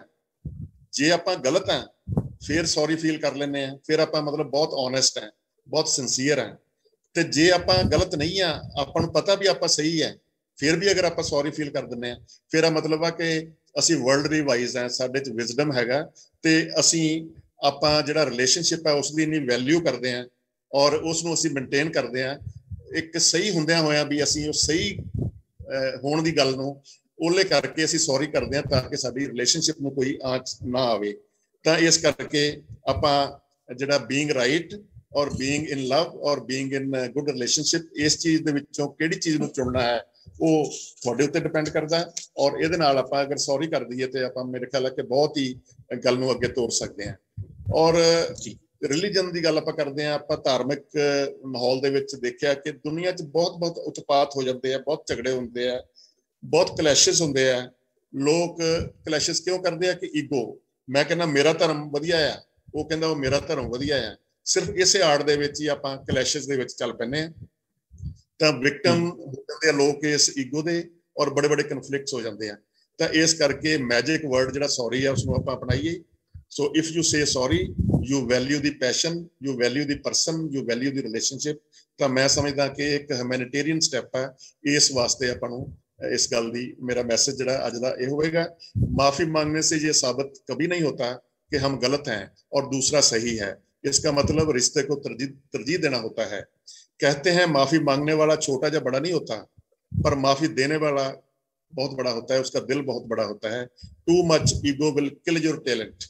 अगर हमने ईगो को छोड़ दिया, ईगो ਨੂੰ ਆਪਾਂ ਤਿਰਸਕਾਰ ਕਰ ਦਿੰਦੇ ਆ, ਆਪਾਂ ਸੌਰੀ ਫੀਲ ਕਰਦੇ ਆ, ਆਪਾਂ ਇੱਕ ਦੂਸਰੇ ਦੀ ਰਿਸਪੈਕਟ ਕਰਦੇ ਆ, ਮੈਂ ਸਮਝਦਾ ਕਿ ਬਹੁਤ ਹੀ ਅੱਛਾ ਮਾਹੌਲ ਆਪਾਂ ਸਿਰਜ ਸਕਦੇ ਆ ਔਰ ਇੱਕ ਅੱਛਾ ਵਾਤਾਵਰਨ ਹੋਵੇਗਾ ਤੇ ਸਾਡੀ ਪ੍ਰੋਗਰੈਸ ਵੀ ਹੋਵੇਗੀ। ਸਾਡਾ ਆਪਸ ਦੇ ਵਿੱਚ ਇੱਕ ਬਹੁਤ ਹੀ ਸੋਹਣੇ ਢੰਗ ਦੇ ਨਾਲ ਆਪਾਂ ਇੰਟਰੈਕਟ ਕਰਾਂਗੇ ਔਰ ਰਲ ਮਿਲ ਕੇ ਵਿਚਰਾਂਗੇ, ਅੱਗੇ ਵਧਾਂਗੇ ਔਰ ਆਪਣੇ ਮਿਸ਼ਨ ਨੂੰ ਹੋਰ ਅੱਗੇ ਲੈ ਕੇ ਜਾਵਾਂਗੇ। ਤੇ ਮਿਸ਼ਨ ਹੀ ਸਾਡਾ ਕਵਿਤਾ ਕਥਾ ਕਾਰਵਾਂ ਦਾ ਇਹ ਹੈ ਕਿ ਇੱਕ ਸੌਹਾਰਦ ਦੇ ਨਾਲ, ਇੱਕ ਪ੍ਰੇਮ ਪਿਆਰ ਦੀ ਭਾਵਨਾ ਦੇ ਨਾਲ ਆਪਾਂ ਸਾਰਾ ਜਿਹੜਾ ਕਾਰਵਾਂ ਹੈ ਉਸ ਨੂੰ ਅੱਗੇ ਲੈ ਕੇ ਜਾਈਏ। ਔਰ ਇਸ ਲਈ ਸਾਨੂੰ ਲੀਡਰਸ਼ਿਪ ਮਿਲ ਰਹੀ ਹੈ ਔਰ ਮੈਂ ਜਸਪ੍ਰੀਤ ਕੌਰ ਫਲਕ ਨੂੰ ਇਸ ਗੱਲ ਦੀ ਬਹੁਤ ਵਧਾਈ ਦਿੰਦਾ ਕਿ ਉਹਨਾਂ ਨੇ ਇਹ ਬੀੜਾ ਚੱਕਿਆ ਔਰ ਤੁਹਾਨੂੰ ਸਾਰਿਆਂ ਨੂੰ ਨਾਲ ਜੋੜਿਆ। ਇਹ ਛੋਟੀਆਂ ਕਾਰਜਸ਼ਾਲਾ ਜਿਹੜੀਆਂ ਵਰਕਸ਼ਾਪਸ ਹੈ ਉਹ ਆਪਾਂ ਆਰਗੇਨਾਈਜ਼ ਸ਼ੁਰੂ ਕਰ ਦਿੱਤੀਆਂ। ਯਕੀਨਨ ਇਸ ਦੇ ਨਾਲ ਸਾਡੇ ਸਾਰਿਆਂ ਦੇ ਵਿੱਚ ਸੁਧਾਰ ਹੋਵੇਗਾ। ਮੈਂ ਤਾਂ ਆਪਣੀ ਕਾਪੀ ਔਰ ਪੈਨ ਹਮੇਸ਼ਾ ਜਦੋਂ ਤੁਸੀਂ ਬੋਲਦੇ ਹੋ ਨਾ ਮੈਂ ਰੱਖਦਾ, ਹਰ ਇੱਕ ਦੇ ਵਿੱਚੋਂ ਮੈਨੂੰ ਕੁਛ ਨਾ ਕੁਛ ਸਿੱਖਣ ਨੂੰ ਮਿਲਦਾ। ਅਗਰ ਤੁਸੀਂ ਰਿਸੈਪਟਿਵ ਮੋਡ ਦੇ ਵਿੱਚ ਰਹੋ, ਇੱਕ ਦੂਸਰੇ ਕੋਲੋਂ ਸਿੱਖੋ, ਛੋਟੇ ਕੋਲੋਂ ਵੱਡਾ ਸਿੱਖ ਸਕਦਾ, ਵੱਡੇ ਕੋਲੋਂ ਛੋਟਾ ਸਿੱਖ ਸਕਦਾ, ਤਾਂ ਉਹਦੇ ਨਾਲ ਆਪਾਂ ਆਪਣੇ ਆਪ ਨੂੰ ਇਨਰਿਚ ਕਰਦੇ ਹਾਂ। ਔਰ ਜਿਸ ਵੇਲੇ ਆਪਣਾ ਇਹ ਜਿਹੜਾ ਗਰੁੱਪ ਹੈ ਕ੍ਰੀਏਟਿਵ ਰਾਈਟਰਸ ਦਾ ਜਾਂ ਕਵਿਤਾ ਕਥਾ ਕਾਰਵਾਂ ਦਾ, ਇਹਦੇ ਜਿੰਨੇ ਵੀ ਆਪਾਂ ਮੈਂਬਰ ਆ, ਇੱਕ ਪਰਿਵਾਰ ਹੈ। ਇੱਕ ਪਰਿਵਾਰ ਦੂਸਰੇ ਦੇ ਨਾਲ ਇੱਕ ਸੈਂਸ ਆਫ ਬਿਲੋਂਗਿੰਗ ਹੁੰਦੀ ਹੈ। ਮੈਂ ਤੁਹਾਨੂੰ ਜਾ ਰਿਹਾ, ਮੈਂ ਤਲਵੰਡੀ ਸਾਬੋ ਤੋਂ ਜਾ ਰਿਹਾ ਸੀਗਾ ਮੋਗੇ ਵਾਲੀ ਸਾਈਡ ਨੂੰ, ਰਸਤੇ ਦੇ ਵਿੱਚ ਖੱਬੇ ਪਾਸੇ ਮੈਨੂੰ ਇੱਕ ਸਾਈਨ ਬੋਰਡ ਲੱਗਿਆ ਦਬੜੀ ਖਾਨਾ, ਤੇ ਮੈਨੂੰ ਆਪਣੇ ਦਬੜੀ ਖਾਨੇ ਦੀ ਯਾਦ ਆ ਗਈ। ਮੈਂ ਕਿਹਾ ਵੀ ਉਹ ਕਵਿਤਾ ਕਥਾ ਕਾਰਵਾਂ ਦੇ ਵਿੱਚ ਸਾਡਾ ਕ੍ਰੀਏਟਿਵ ਰਾਈਟਰ ਹੈ। ਔਰ ਦੇਖੋ ਇਹ ਸੈਂਸ ਆਫ ਬਿਲੋਂਗਿੰਗ ਹੈ ਕਿ ਕਿਤੇ ਕੁਝ ਲਿਖਿਆ ਦੇਖਿਆ ਤੇ ਆਪਣੇ ਬੰਦੇ ਦੀ ਯਾਦ ਆ ਜਾਂਦੀ ਹੈ। ਔਰ ਇਸੇ ਚੀਜ਼ ਨੂੰ ਆਪਾਂ ਨਰਚਰ ਕਰਨਾ, ਇਸੇ ਚੀਜ਼ ਨੂੰ ਆਪਾਂ ਅੱਗੇ ਵਧਾਉਣਾ। ਔਰ ਮੈਂ ਸਮਝਦਾ ਕਿ ਇਸ ਗੱਲ ਕਰਕੇ ਕਵਿਤਾ ਕਥਾ ਕਾਰਵਾਂ ਇੱਕ ਨਵੇਕਲੀ ਆਰਗੇਨਾਈਜੇਸ਼ਨ ਹੈ, ਔਰ ਇਸ ਗੱਲ ਦੀ ਸਾਰੇ ਲੋਕ ਇੰਡੋਰਸ ਕਰਦੇ ਆ, ਔਰ ਇਸ ਗੱਲ ਨੂੰ ਸਾਰੇ ਲੋਕ ਐਪਰੀਸ਼ੀਏਟ ਕਰਦੇ ਆ। ਔਰ ਇਸੇ ਐਪਰੀਸ਼ੀਏਸ਼ਨ ਨੂੰ ਆਪਾਂ ਬਣਾਈ ਰੱਖਣਾ, ਸਾਰਿਆਂ ਨੇ ਰਲ ਕੇ ਰਹਿਣਾ, ਇਕਜੁੱਟ ਹੋ ਕੇ ਰਹਿਣਾ, ਪਿਆਰ ਨਾਲ ਰਹਿਣਾ, ਔਰ ਮੁਹੱਬਤ ਨਰਚਰ ਕਰਨੀ ਹੈ, ਨਫ਼ਰਤ ਨੂੰ ਦੂਰ ਭਜਾਉਣਾ, ਔਰ ਕ੍ਰੀਏਟਿਵਿਟੀ ਨੂੰ ਅੱਗੇ ਲੈ ਕੇ ਅਸੀਂ ਇੱਕ ਚੰਗੇ ਰਾਈਟਰ ਬਣਨਾ, ਔਰ ਇੱਕ ਆਉਣ ਵਾਲੇ ਸਮੇਂ ਦੇ ਵਿੱਚ ਆਪਣਾ ਜਿਹੜਾ ਆਪਣਾ ਮੁਕਾਮ ਸਥਾਪਿਤ ਕਰਨਾ। ਔਰ ਦੇਖਣਗੇ ਜਿਵੇਂ ਇੰਡੀਅਨ ਆਈਡਲ ਤੁਸੀਂ ਦੇਖਦੇ ਹੋ ਨਾ, ਬੱਚੇ ਜਿਹੜੇ ਅੱਛਾ ਗੀਤ ਗਾਉਂਦੇ ਆ ਤੇ ਉਹ ਕਹਿ ਦਿੰਦੇ ਆ ਕਿ ਜਿਸ ਮੁਕਾਮ ਤੇ ਤੁਸੀਂ ਪਹੁੰਚ ਗਏ ਆ, ਆਉਣ ਵਾਲੇ ਟਾਈਮ ਦੇ ਵਿੱਚ ਤੁਹਾਡੀ ਦੁਨੀਆ ਹੈ, ਭਵਿੱਖ ਤੁਹਾਡਾ ਹੈ। ਤੁਸੀਂ ਆਪਣੇ ਲਿਟਰੇਰੀ ਸਰਕਲ ਦੇ ਵਿੱਚ ਆਪਣੀ ਇੱਕ ਨਵੀਂ ਨਿਚ ਕ੍ਰੀਏਟ ਕਰ ਰਹੇ ਹੋ, ਔਰ ਇਹ ਬਹੁਤ ਵੱਡਾ ਤੁਹਾਡੇ ਲਈ ਯੋਗਦਾਨ ਕਵਿਤਾ ਕਥਾ ਕਾਰਵਾਂ ਪਾ ਰਿਹਾ, ਜਿਹਨੂੰ ਮੈਂ ਬਹੁਤ ਵਧਾਈ ਦਿੰਦਾ। ਆਪਾਂ ਸਾਰੇ ਕਵਿਤਾ ਕਥਾ ਕਾਰਵਾਂ ਆ, ਆਪਾਂ ਸਾਰੇ ਕ੍ਰੀਏਟਿਵ ਰਾਈਟਰਸ ਆ, ਇਹ ਆਪਾਂ ਰਲ ਮਿਲ ਕੇ ਇਸ ਵੀਡੀਓ ਨੂੰ ਚੱਕਿਆ ਤੇ ਆਪਾਂ ਅੱਗੇ ਲੈ ਕੇ ਜਾ ਰਹੇ ਹਾਂ, ਤੇ ਇੱਕ ਬਹੁਤ ਕਾਮਯਾਬੀ ਨਾਲ ਅੱਗੇ ਵਧ ਰਹੇ ਹਾਂ। ਤੇ ਇਹਨਾਂ ਲਈ ਮੇਰੀਆਂ ਸ਼ੁਭ ਇੱਛਾਵਾਂ, ਤੁਹਾਨੂੰ ਸਾਰਿਆਂ ਨੂੰ ਬਹੁਤ ਵਧਾਈਆਂ। ਥੈਂਕ ਯੂ ਵੈਰੀ ਮਚ ਜੀ। ਬਹੁਤ ਨਵਾਜ਼ਿਸ਼, ਬਹੁਤ ਮਿਹਰਬਾਨੀ, ਕਮਾਲ ਦੇ ਅਲਫਾਜ਼। ਤੁਹਾਡੀ ਗੱਲਬਾਤ ਸੁਣਦਿਆਂ ਅਸਲ ਦੇ ਵਿੱਚ ਇੰਝ ਮਹਿਸੂਸ ਹੋ ਰਿਹਾ ਸੀ ਵੀ ਜਿਵੇਂ ਗੱਲ ਮੁੱਕੇ ਨਾ, ਗੱਲ ਲਗਾਤਾਰ ਚੱਲਦੀ ਰਹੇ, ਕਿਉਂਕਿ ਜਦੋਂ ਕੋਈ ਵੀ ਗੱਲ ਦਿਲ ਤੋਂ ਸਿੱਧੀ ਦਿਲ ਤੱਕ ਜਾਂਦੀ ਹੈ ਤਾਂ ਉਹ ਆਪਣਾ ਅਸਰ ਦਿਖਾਉਂਦੀ ਹੈ। ਸੋ ਤੁਹਾਡੀਆਂ ਭਾਵਨਾਵਾਂ, ਸਮੁੱਚੀਆਂ ਭਾਵਨਾਵਾਂ ਮੈਂ ਵੇਖ ਕੇ ਬੜਾ ਮੈਂ ਜਿਹੜਾ ਹੈ ਮੋਹਿਤ ਹੋ ਰਿਹਾ ਸੀ ਤੁਹਾਡੀਆਂ ਇਸ ਗੱਲਾਂ ਦੇ ਉੱਤੇ। ਔਰ ਮੈਨੂੰ ਡਾਕਟਰ ਬਸ਼ੀਰ ਬਦਰ ਸਾਹਿਬ ਦਾ ਇੱਕ ਸ਼ੇਅਰ ਯਾਦ ਆ ਰਿਹਾ ਸੀ ਤੁਹਾਡੀ ਗੱਲਬਾਤ ਸੁਣਦਿਆਂ ਹੋਇਆਂ। तो उन्होंने कहा सी कि हर धड़कते पत्थर को लोग दिल समझते हैं, कि हर धड़कते पत्थर को लोग दिल समझते हैं, उम्रें बीत जाती हैं दिल को दिल बनाने में। सो तुहाडे सारे जिहड़े हैगे भाव जदों मैं सुनदा पिया सी तां मैनूं लग्गिया भी वाकई बचपन दे विच बच्चा जिहड़ा दिल लैके पैदा हुंदा है ते उस दिल नूं तुसीं इस जिहड़ा लैवल तक पहुंचाया ਤਾਂ ਇਹ ਮਿਹਨਤ ਆ ਤੁਹਾਡੀ, ਜਾਂ ਤੁਹਾਡੀਆਂ ਇਸ ਸੱਚੇ ਪਾਕ ਇਰਾਦੇ ਆ ਜਿਹਦੇ ਕਰਕੇ ਸੱਚੇ ਤੇ ਸੁੱਚੇ ਦੇ ਭਾਵ ਤੁਹਾਡੇ ਅੰਦਰ ਇਹ ਪ੍ਰਗਟ ਹੋਏ ਆ। ਕਿਉਂਕਿ ਬੱਚਾ ਤਾਂ ਜਿਹੜਾ ਹੈ ਦਿਲ ਤਾਂ ਉਸਦੇ ਮਾਂ ਦੇ ਗਰਭ ਦੇ ਵਿੱਚ ਹੀ ਬਣਨਾ ਸ਼ੁਰੂ ਹੋ ਜਾਂਦਾ, ਪਰ ਉਹ ਅਸਲ ਦੇ ਵਿੱਚ ਮਾਸ ਦਾ ਇੱਕ ਸਮਝ ਲਓ ਵੀ ਉਹ ਜੇ ਭਾਵਨਾਵਾਂ ਨਹੀਂ ਨਾ ਉਹਦੇ ਵਿੱਚ। ਮੈਂ ਤਾਂ ਅਸਲ ਦੇ ਵਿੱਚ ਬਸ਼ੀਰ ਬਦਰ ਸਾਹਿਬ ਨੇ ਤਾਂ ਪੱਥਰ ਦੇ ਨਾਲ ਉਹਨਾਂ ਨੂੰ, ਮੈਂ ਤਾਂ ਫਿਰ ਵੀ ਅਜੇ ਮਾਸ ਦੇ ਨਾਲ ਮੇਲ ਕਰ ਰਿਹਾ ਉਹਨਾਂ ਦਾ। तो डॉक्टर बशीर बदर साहब तो कहते हैं भी धड़कते पत्थर को लोग दिल समझते हैं, उम्रें बीत जाती हैं दिल को दिल बनाने में। और तुसीं वाकई जिन्ने मैथड जिहड़े तुसीं दस्से, प्यार जिहड़ा हैगा और मुआफी और जां जिवें ईरखा तो रहत जिंदगी और दोस्ती या रिलेशनशिप दे विच साडी मजबूती और जिहड़े ये संदेश जिहड़े हैगे जिवें एक मैनूं अध्यात्मक दी जिवें झलक इन्हां सारिਆਂ ਦੇ ਵਿੱਚੋਂ दिखाई दे रही है ਤੁਹਾਡੇ ਅੰਦਰ ਤੁਹਾਡੀ ਗੱਲਬਾਤ ਤੋਂ। ਜਿਵੇਂ ਤੁਸੀਂ ਪਿਆਰ ਦੀ ਗੱਲ ਕੀਤੀ ਸੀ ਤੇ ਮੈਨੂੰ ਸੈਯਦ ਵਾਰਿਸ ਸ਼ਾਹ ਦੀ ਇੱਕ ਬਹੁਤ ਵੱਡੀ ਗੱਲ ਯਾਦ ਆਈ, ਜਿਹੜੀ ਉਹਨਾਂ ਨੇ ਇੱਕ ਬਹੁਤ ਵੱਡੀ ਗੱਲ ਆਖੀ ਸੀ ਆਪਣੀ ਹੀਰ ਦੇ ਸ਼ੁਰੂ ਦੇ ਵਿੱਚ। ਉਹਨਾਂ ਨੇ ਇੱਕ ਬੈਂਤ ਦੇ ਵਿੱਚ ਲਿਖਿਆ ਸੀ ਕਿ ਅਵਲ ਹਮਦ ਖੁਦਾਏ ਦਾ ਵਿਰਦ ਕੀਜੈ, ਇਸ਼ਕ ਕੀਤਾ ਸੋ ਜਗ ਦਾ ਮੂਲ ਮੀਆਂ। ਕਿ ਅਵਲ ਹਮਦ ਖੁਦਾਏ ਦਾ ਵਿਰਦ ਕੀਜੈ, ਇਸ਼ਕ ਕੀਤਾ ਸੋ ਜਗ ਦਾ ਮੂਲ ਮੀਆਂ। ਕਿ ਪਹਿਲਾਂ ਆਪ ਹੀ ਰੱਬ ਨੇ ਇਸ਼ਕ ਕੀਤਾ ਤੇ ਮਸ਼ੂਕ ਹੈ ਨਬੀ ਰਸੂਲ ਮੀਆਂ। ਸੋ ਵਾਰਿਸ ਸ਼ਾਹ ਨੇ ਕਿਹਾ ਸੀ ਕਿ ਰੱਬ ਨੇ ਜੇ ਦੁਨੀਆ ਬਣਾਈ ਤਾਂ ਰੱਬ ਨੇ ਪਿਆਰ ਕੀਤਾ ਹੋਣਾ, ਵੀ ਬਿਨਾਂ ਪਿਆਰ ਕੀਤੇ ਏਡੀ ਖੂਬਸੂਰਤ ਦੁਨੀਆ ਬਣਾਈ ਨਹੀਂ ਜਾ ਸਕਦੀ। ਇੰਨੇ ਰੰਗ ਦੁਨੀਆ ਦੇ ਵਿੱਚ, ਇੰਨੇ ਤਿਤਲੀਆਂ ਦੇ ਵਿੱਚ ਜਿਹੜੇ ਹੈਗੇ ਰੰਗ, ਇੰਨੇ ਕਾਇਨਾਤ ਦੇ ਵਿੱਚ ਖੂਬਸੂਰਤੀਆਂ, ਉਹ ਕਹਿੰਦਾ ਵੀ ਰੱਬ ਭਰ ਨਹੀਂ ਸੀ ਸਕਦਾ ਵੀ ਜੇ ਰੱਬ ਨੇ ਪਿਆਰ ਨਾ ਕੀਤਾ ਹੁੰਦਾ। ਸੋ ਵਾਕਈ ਇਹ ਮੈਂ ਤਾਂ ਇਹ ਸਮਝਦਾ ਵੀ ਇਹੀ ਹੁੰਨਾ ਵੀ ਜਿਹੜੀ ਤਾਰ ਸਾਨੂੰ ਜੋੜੀ ਬੈਠੀ ਆ ਆਪਸ ਦੇ ਵਿੱਚ, ਉਹ ਪਿਆਰ ਸਭ ਤੋਂ ਵੱਡੀ ਚੀਜ਼ ਆ। ਜਿਸ ਦਿਨ ਮਨੁੱਖ ਦੇ ਅੰਦਰ ਪਿਆਰ ਮੰਨਫੀ ਹੋ ਜਾਵੇਗਾ ਤੇ ਮਨੁੱਖ ਇੱਕ ਮਸ਼ੀਨ ਆ, ਇੱਕ ਪੁਰਜਾ ਜਿਹੜਾ ਹੈਗਾ ਉਹ ਬਸ ਉਹ ਠੀਕ ਆ ਵੀ ਉਹਦੇ ਹੱਥ ਬਾਹਾਂ ਲੱਤਾਂ ਪੈਰ ਸਭ ਕੁਛ ਹੈ, ਤੇ ਪਰ ਬਿਨਾਂ ਭਾਵਨਾਵਾਂ ਤੋਂ ਬਿਨਾਂ ਮੁਹੱਬਤ ਤੋਂ ਮਨੁੱਖ ਇੱਕ ਮਸ਼ੀਨ ਦੇ ਵਾਂਗਰਾਂ ਹੈ। ਔਰ ਜਿਵੇਂ ਤੁਸੀਂ ਮਾਫੀ ਦੀ ਗੱਲ ਕੀਤੀ ਤਾਂ ਰਸੂਲ ਹਮਜ਼ਾ ਤੋਂ ਜਿੱਦਾਂ ਕਹਿੰਦੇ ਆ, ਉਹ ਕਹਿੰਦੇ ਵੀ ਮਨੁੱਖ, ਉਹ ਕਹਿੰਦੇ ਵੀ ਮਾਫ ਕਰਨ ਲਈ ਵੱਡਾ ਜਿਗਰਾ ਚਾਹੀਦਾ। ਤੇ ਮਾਫੀ ਮੰਗਣ ਲਈ ਵੀ ਅਸਲ ਦੇ ਵਿੱਚ ਵੱਡਾ ਜਿਗਰਾ ਚਾਹੀਦਾ। ਬਿਨਾਂ ਜਿਗਰੇ ਤੋਂ ਤੁਸੀਂ ਮਾਫੀ ਨਹੀਂ ਮੰਗ ਲੈਂਦੇ। ਅਸਲ ਦੇ ਵਿੱਚ ਮਾਫੀ ਮੰਗਣ ਨਾਲ ਅਸੀਂ ਛੋਟੇ ਨਹੀਂ ਹੋ ਜਾਂਦੇ, ਮਾਫੀ ਮੰਗਣ ਦੇ ਨਾਲ ਅਸੀਂ ਅਸਲ ਦੇ ਵਿੱਚ ਪਹਿਲਾਂ ਤੋਂ ਵੀ ਵੱਡੇ ਹੋ ਜਾਂਦੇ ਹਾਂ। ਸੋ ਤੁਹਾਡੇ ਸਾਰੇ ਹੀ ਸੰਦੇਸ਼ ਕਮਾਲ ਦੇ ਸੰਦੇਸ਼ ਜ਼ਿੰਦਗੀ ਦੇ ਵਿੱਚ ਹਰ ਸਮੇਂ ਨਾਲ ਲੈ ਕੇ ਚੱਲਣ ਵਾਲੇ, ਔਰ ਸਾਡੀ ਇਹ, ਮੈਂ ਫਿਰ ਬਾਰ-ਬਾਰ ਸਮਝਦਾ ਵੀ ਸਾਡੀ ਇਹ ਖੁਸ਼ਨਸੀਬੀ ਹੈ ਕਿ ਤੁਸੀਂ ਸਾਡੀ ਮਹਿਫਿਲ ਦੇ ਵਿੱਚ ਸਾਨੂੰ ਇੰਨਾ ਪਿਆਰ ਜਿਹੜਾ ਹੈਗਾ ਉਹ ਬਖਸ਼ ਰਹੇ ਹੋ।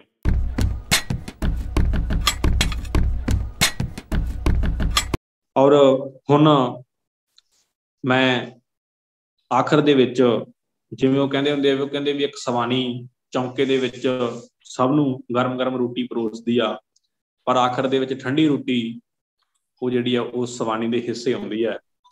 ਸੋ ਜਸਪ੍ਰੀਤ ਕੌਰ ਫਲਕ ਮੈਡਮ ਅੱਜ ਦੀ ਸਾਡੀ ਇਸ ਮਹਿਫਿਲ ਦੇ ਵਿੱਚ ਐਜ ਏ ਸਵਾਣੀ ਦੇ ਤੌਰ ਤੇ ਸਾਨੂੰ ਸਾਰਿਆਂ ਨੂੰ ਲਗਾਤਾਰ ਸੁਣ ਰਹੇ ਆ, ਔਰ ਅਸਲ ਦੇ ਵਿੱਚ ਇਹ ਉਪਰਾਲਾ ਵੀ ਉਹਨਾਂ ਦੇ ਯਤਨਾਂ ਦੇ ਸਦਕਾ ਸੰਭਵ ਹੋ ਸਕਿਆ।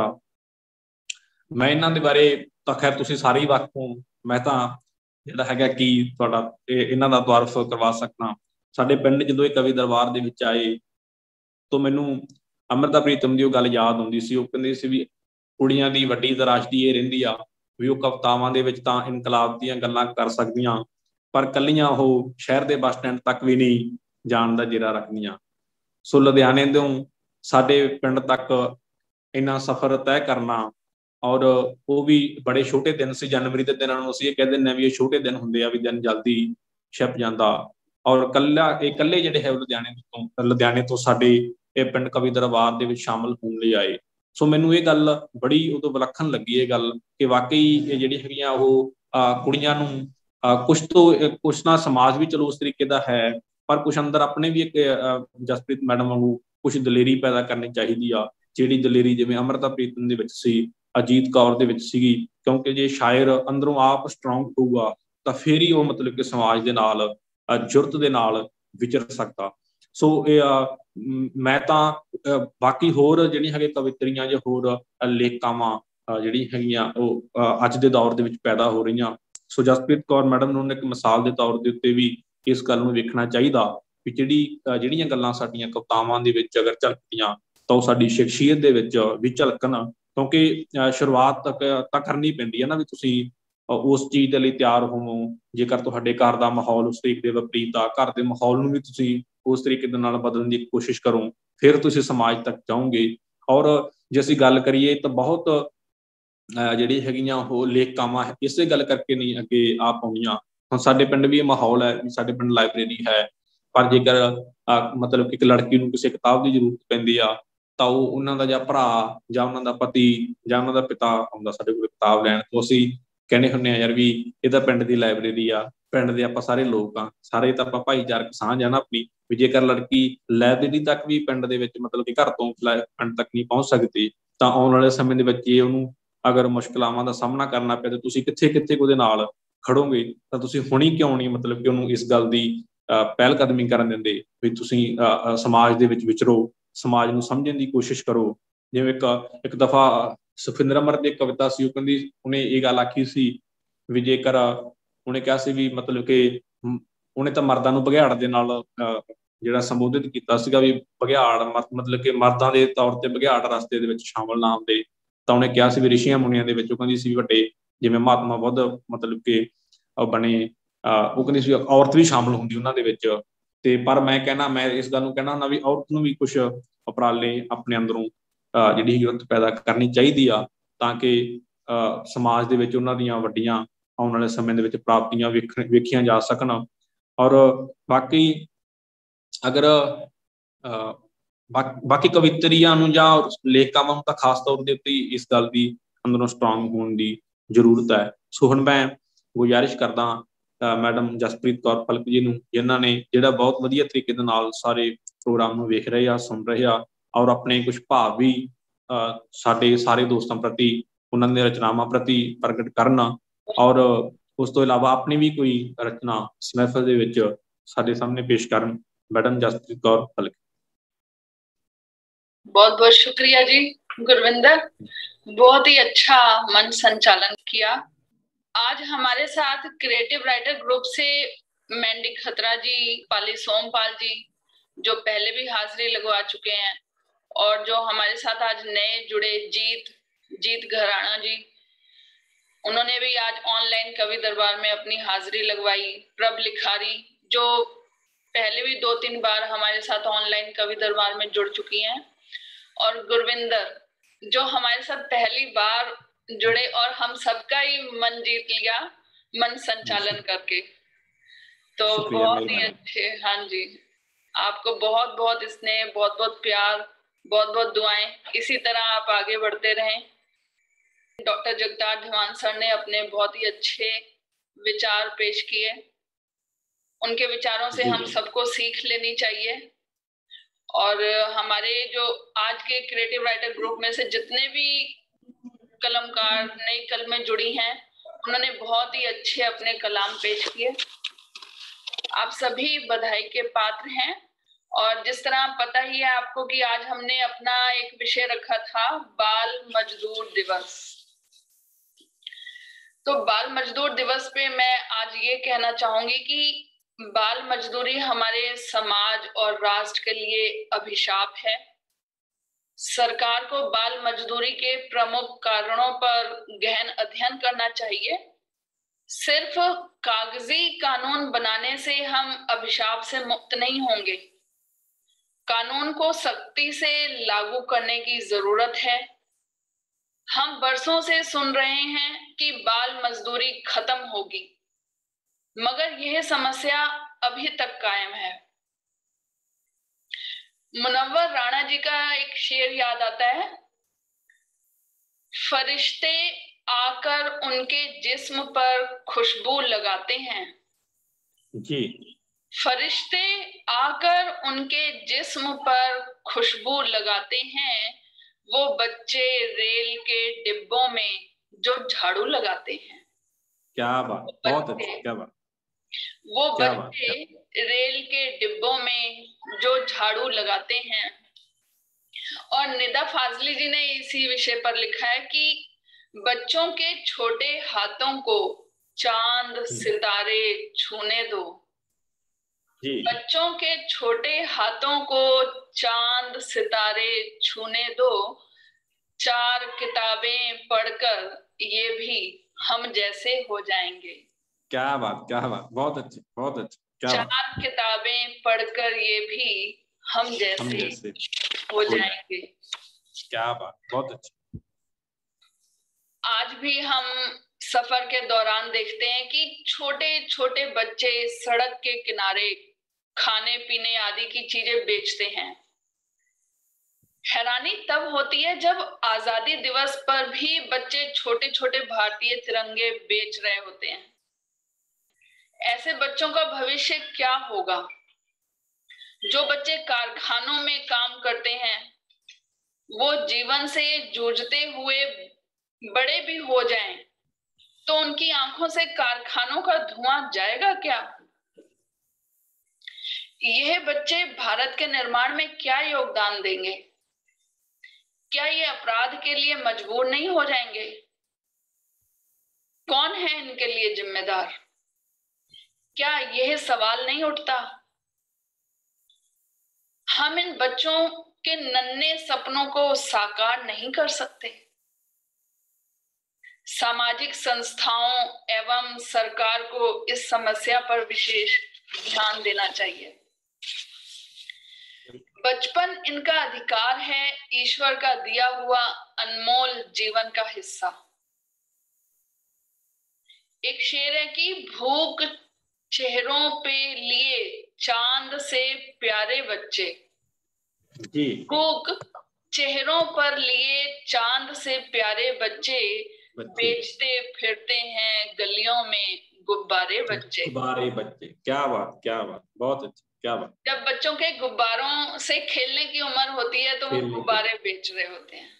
बिल्कुल, क्या बात। भूख चेहरों पर लिए चांद से प्यारे बच्चे बेचते फिरते हैं गलियों में गुब्बारे बच्चे। गुब्बारे बच्चे, बहुत अच्छे, क्या। हम बहुत खुश नसीब हैं कि हमने अपना बचपन भरपूर जिया है। ऐसे बच्चे जिन्हें बचपन का मतलब ही नहीं पता, दुनिया की भीड़ में कहीं खो जाते हैं। आखिर में मैं अपने 4 मिसरों से अपने दिल की बात कहकर शब्दों को विराम देती हूँ। जी इरशाद। बचपन प्यासा रह जाता है, बचपन जी प्यासा रह जाता है, हाथ में कासा रह जाता है। बचपन प्यासा वाह रह वाह जाता वाह। है, हाथ में कासा रह हाथ जाता में है। कासा। ऐसे भी बच्चे हैं जिनका ख्वाब अधूरा रह जाता है, ऐसे जी भी बच्चे हैं जिनका ख्वाब खाब अधूरा अधूरा रह जाता है। रह जाता है। इस बहुत महफिल अच्छे। का हम यहीं पे समापन करते हैं। बहुत बहुत धन्यवाद।